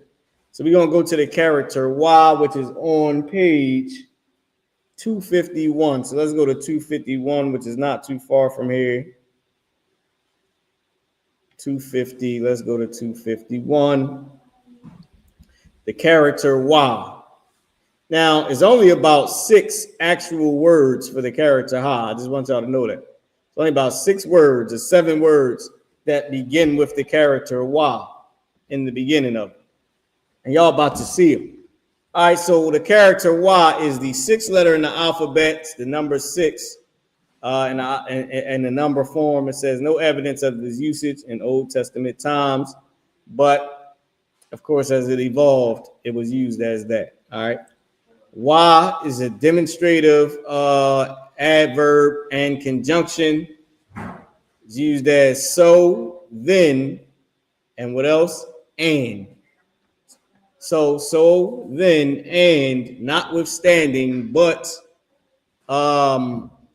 at, by, on, nevertheless, therefore, moreover.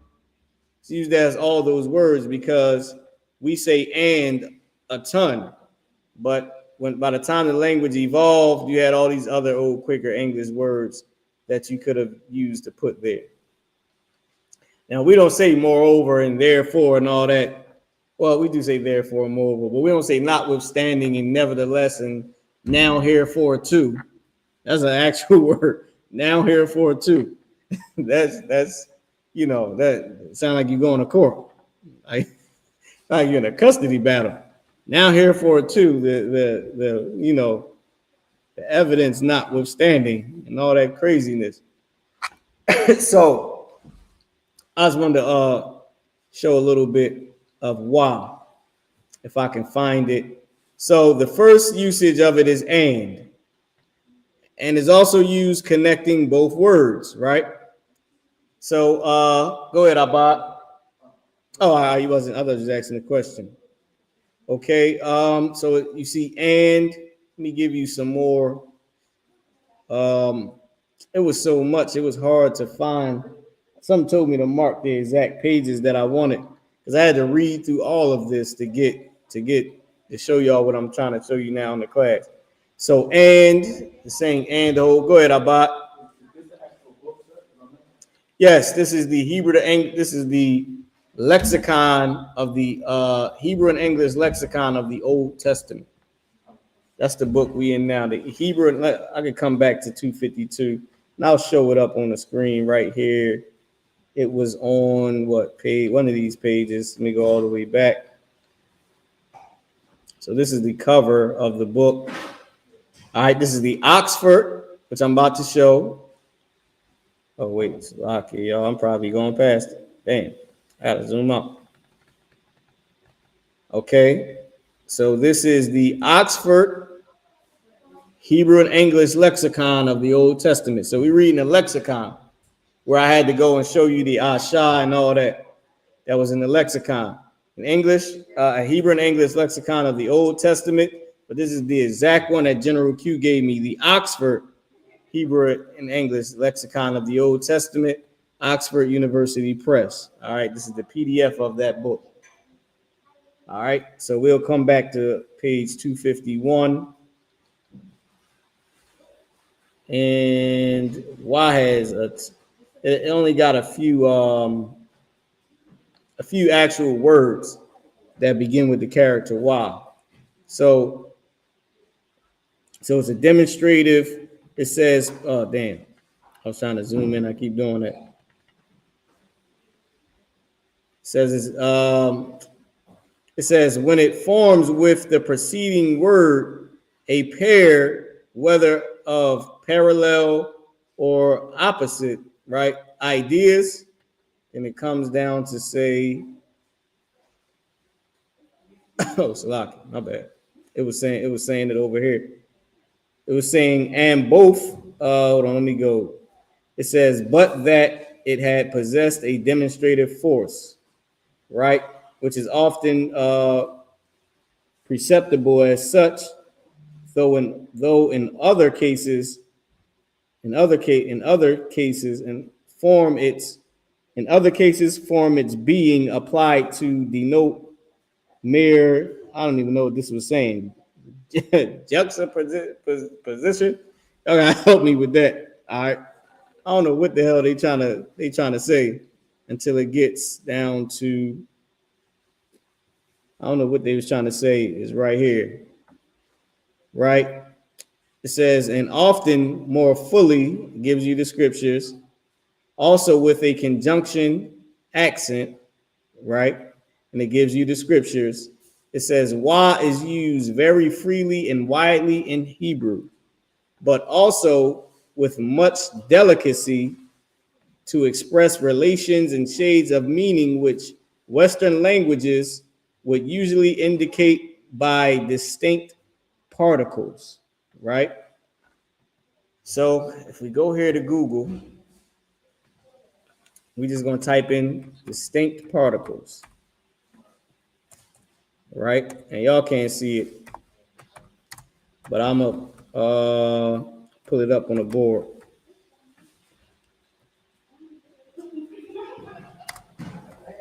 Distinct particles in English, right? In the English language, let's let it come up. Let's share the tab. In English grammar, distinct particles are words that don't fit neatly into standard parts of speech, noun, verb, adjectives, etc., but play a grammatical role. Now it's going to give us some examples, like up, in, look up, to, and then infinite verbs or not for negation, for the negative. Right? Like look up or knock out. Okay. Grammatical particles include, Salakia, this is off the screen. Grammatical particles include infinitive marker, to eat, right? Particles like do, Okay, so oh, this is another good one, right? You got now, because a lot of times in the Bible where it'll say now, it won't use the word for now, right? It'll just say now, and it'll have Y at the beginning of the word. Let's see if we can go into the blue letter, and let's see if we can find the word now, and let's see if we can find it with the character Y at the beginning before we close out the class. This is now bone of my bone, flesh of my flesh. This is Genesis 2:23. And Adam said, now this is bone of my bones and flesh of my flesh. She shall be called woman because she was taken out of man. So this is when he got ribbed up, Quatazah. he went and got ribbed up. Okay, so Y at the beginning of the root word, Y, Ya, Amar. It says and, right? It says and. So we see that, and Adam said, this is, all right, so this got the character Ha right here. This one has Ha Pa'ain. So let's go to another one, and let's see if we can find now. So let's go to Genesis 3:1. It says, now the serpent was more subtle than any beast of the field, which the Lord God had made. And he said unto the woman, yea, have God said, ye shall not eat of every tree of the garden. So this might have a Ha right here at the beginning of that second part of the statement, right? But we're not looking for that. We're just looking for now and see if we can find now.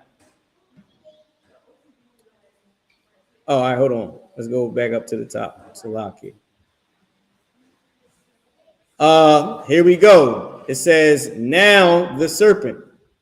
Wa, now, Ha, the Nakash, serpent. Let's click on it. Oh, damn, Salaki. I did not mean to do that. I meant to click on it up here. I'm sorry if I'm going too fast, y'all. We sort of at the end of the class. So you got the character Wa. Character Y is the common, which is the conjunction.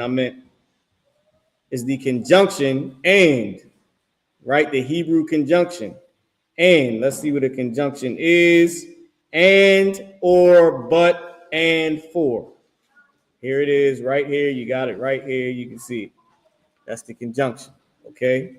Then you have the character Ha, which had 1,000 pages to the meaning right along with the character Ba. The character Ha is the particle definite article, okay, which when we click on it, the part of the speech is particles are auxiliary words that do not fit neatly into any specific grammatical category, right, which we just went over, right, and that would be the. It's saying all that to say that Ha is the. That's all it's saying.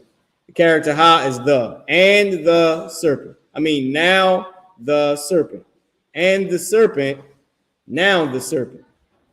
Now let's see if we can prove one more thing. Let's see if the part of the speech where he said, yea, have God said, ye shall not eat of every tree of the garden. Let's see if he's asking her a question. So let's go down to yea. And said unto the woman, Op, Amar. So he didn't use it there. So he didn't use it there at the beginning. And so he didn't use it there to form the question. Hold on, boom, boom, boom. So he didn't use it there. But I get, yeah, he didn't use it. It wasn't used there to form the question, all right? But that's all I can show you for right now because we got to wrap up the class. But he did actually use it for that specific question, okay? So now, with that being said, y'all, I tried to show y'all the characters, that some of the beginning characters that's used as connectors, right? Beginning connectors. We stopped at Wa. We got Ya, Ka, La, Ma, Na, Sha, and Tha left, which we're going to get at the beginning of next week. and then we're going to take a quiz next week. All right, so next week for class, I'm going to have the link. I'm going to post the link, or I'm going to post the link before the class. So I'm going to post the link. I'm going to try to have the link before class posted so y'all can already come into class, because we're going to do the quiz on the connectors. All right, we did last week, we did this week, and we're going to do the middle of next week. So a whole hour of finishing Ya, Ka, La, Ma, Na, Sha, and Tha. So we're going to do all the way to the middle of next week. Now, after we do that, we're going to do the quiz on the beginning connectors. Listen, you can study. You can study this one. You can study the last one, all right? But just remember, stick to the main usages of the words. And I'll tell it to you right now. So we already at the end of class, you know it's at the end, right? So the I at the beginning of a root word is I or I am. Ba, Salaki, not at the beginning of a root word, when it's attached to the beginning of a root word. When it's attached to the beginning of a root word is I or I am. Ba, when it's attached to the beginning of a root word, is in, at, by, on, or with.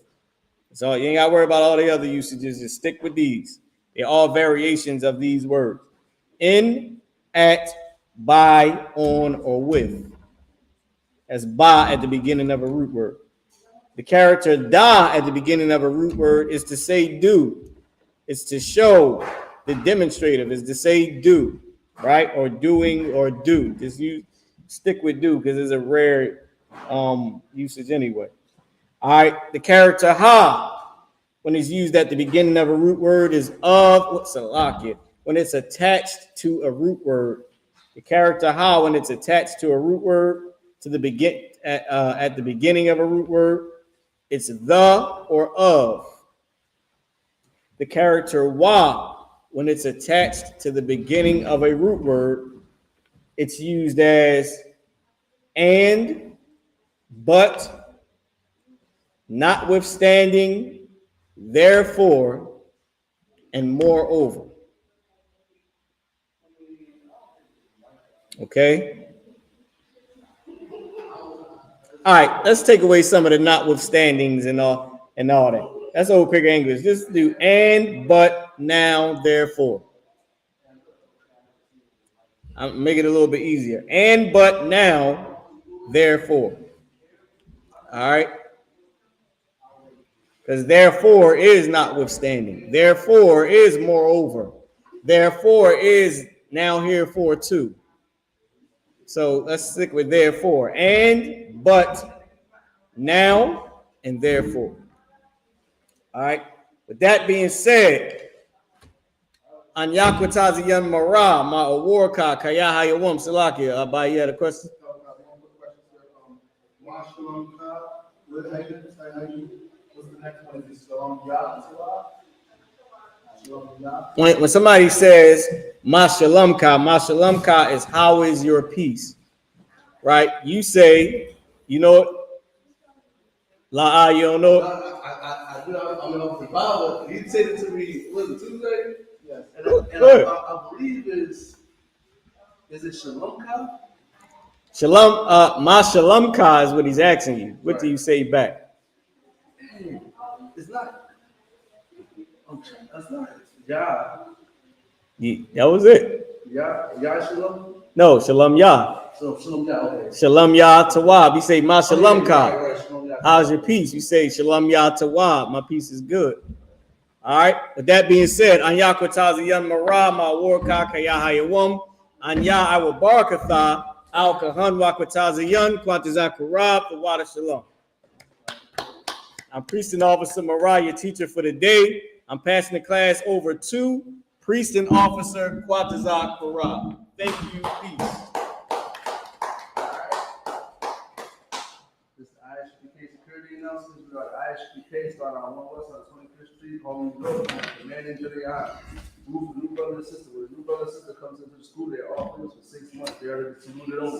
They are here to shed themselves of the world. If they need transportation, the teacher will arrange it. After 6 months, if a brother or sister has an interest in a particular person, he or she must get permission from the head to speak to a brother or sister.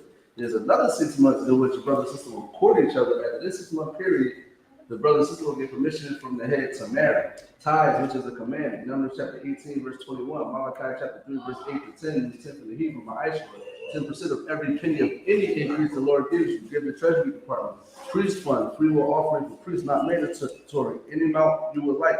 Upcoming holy convocation, we are currently in the feast of first fruits. We started after the Sabbath of unleavened bread, April 20th, you understand? We're going to count the 50 days, and we're going to celebrate the 50th day.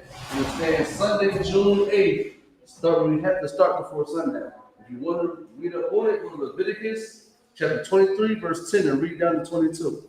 For my occupation, I'm going to check the bulletin board in the hallway. If anyone wants to be a trooper in the school, start wearing all black, blue shirt, pants, headband, and scarf. With that, Amadeus and Sar Palaha Padam means turn the face to the east. YAHUAH. Yeah, You said it, but you got to bring out the WAH. Yeah, that was top. All right, we're going to send a praise up to bless Israel. Yahawah. YAHUAH. Ba'ashem. YAHUSHA. YAHUSHA. YASHUA. YAHUAH. YAHAWAH. YAHUAH. Ba'ashem. Yahweh in the name of YAHUSHA. Bless us and Israel and the school. In the name of YAHUSHA. Thank you. So be it. All right, sorry, let's turn back. All right, just a minute of Israel. We'll get the brothers one courtesy salute. Minute Israel, YAHUSHA. Rock. Yahawah, Shem Yahushua, rock the thumb. YAHUSHA, sorry, we're going to face the sisters. All right, we'll get the sisters one courtesy salute. Minute Israel, YAHUSHA. Rock. Yahawah, Shem Yahushua, Shem Yahushua.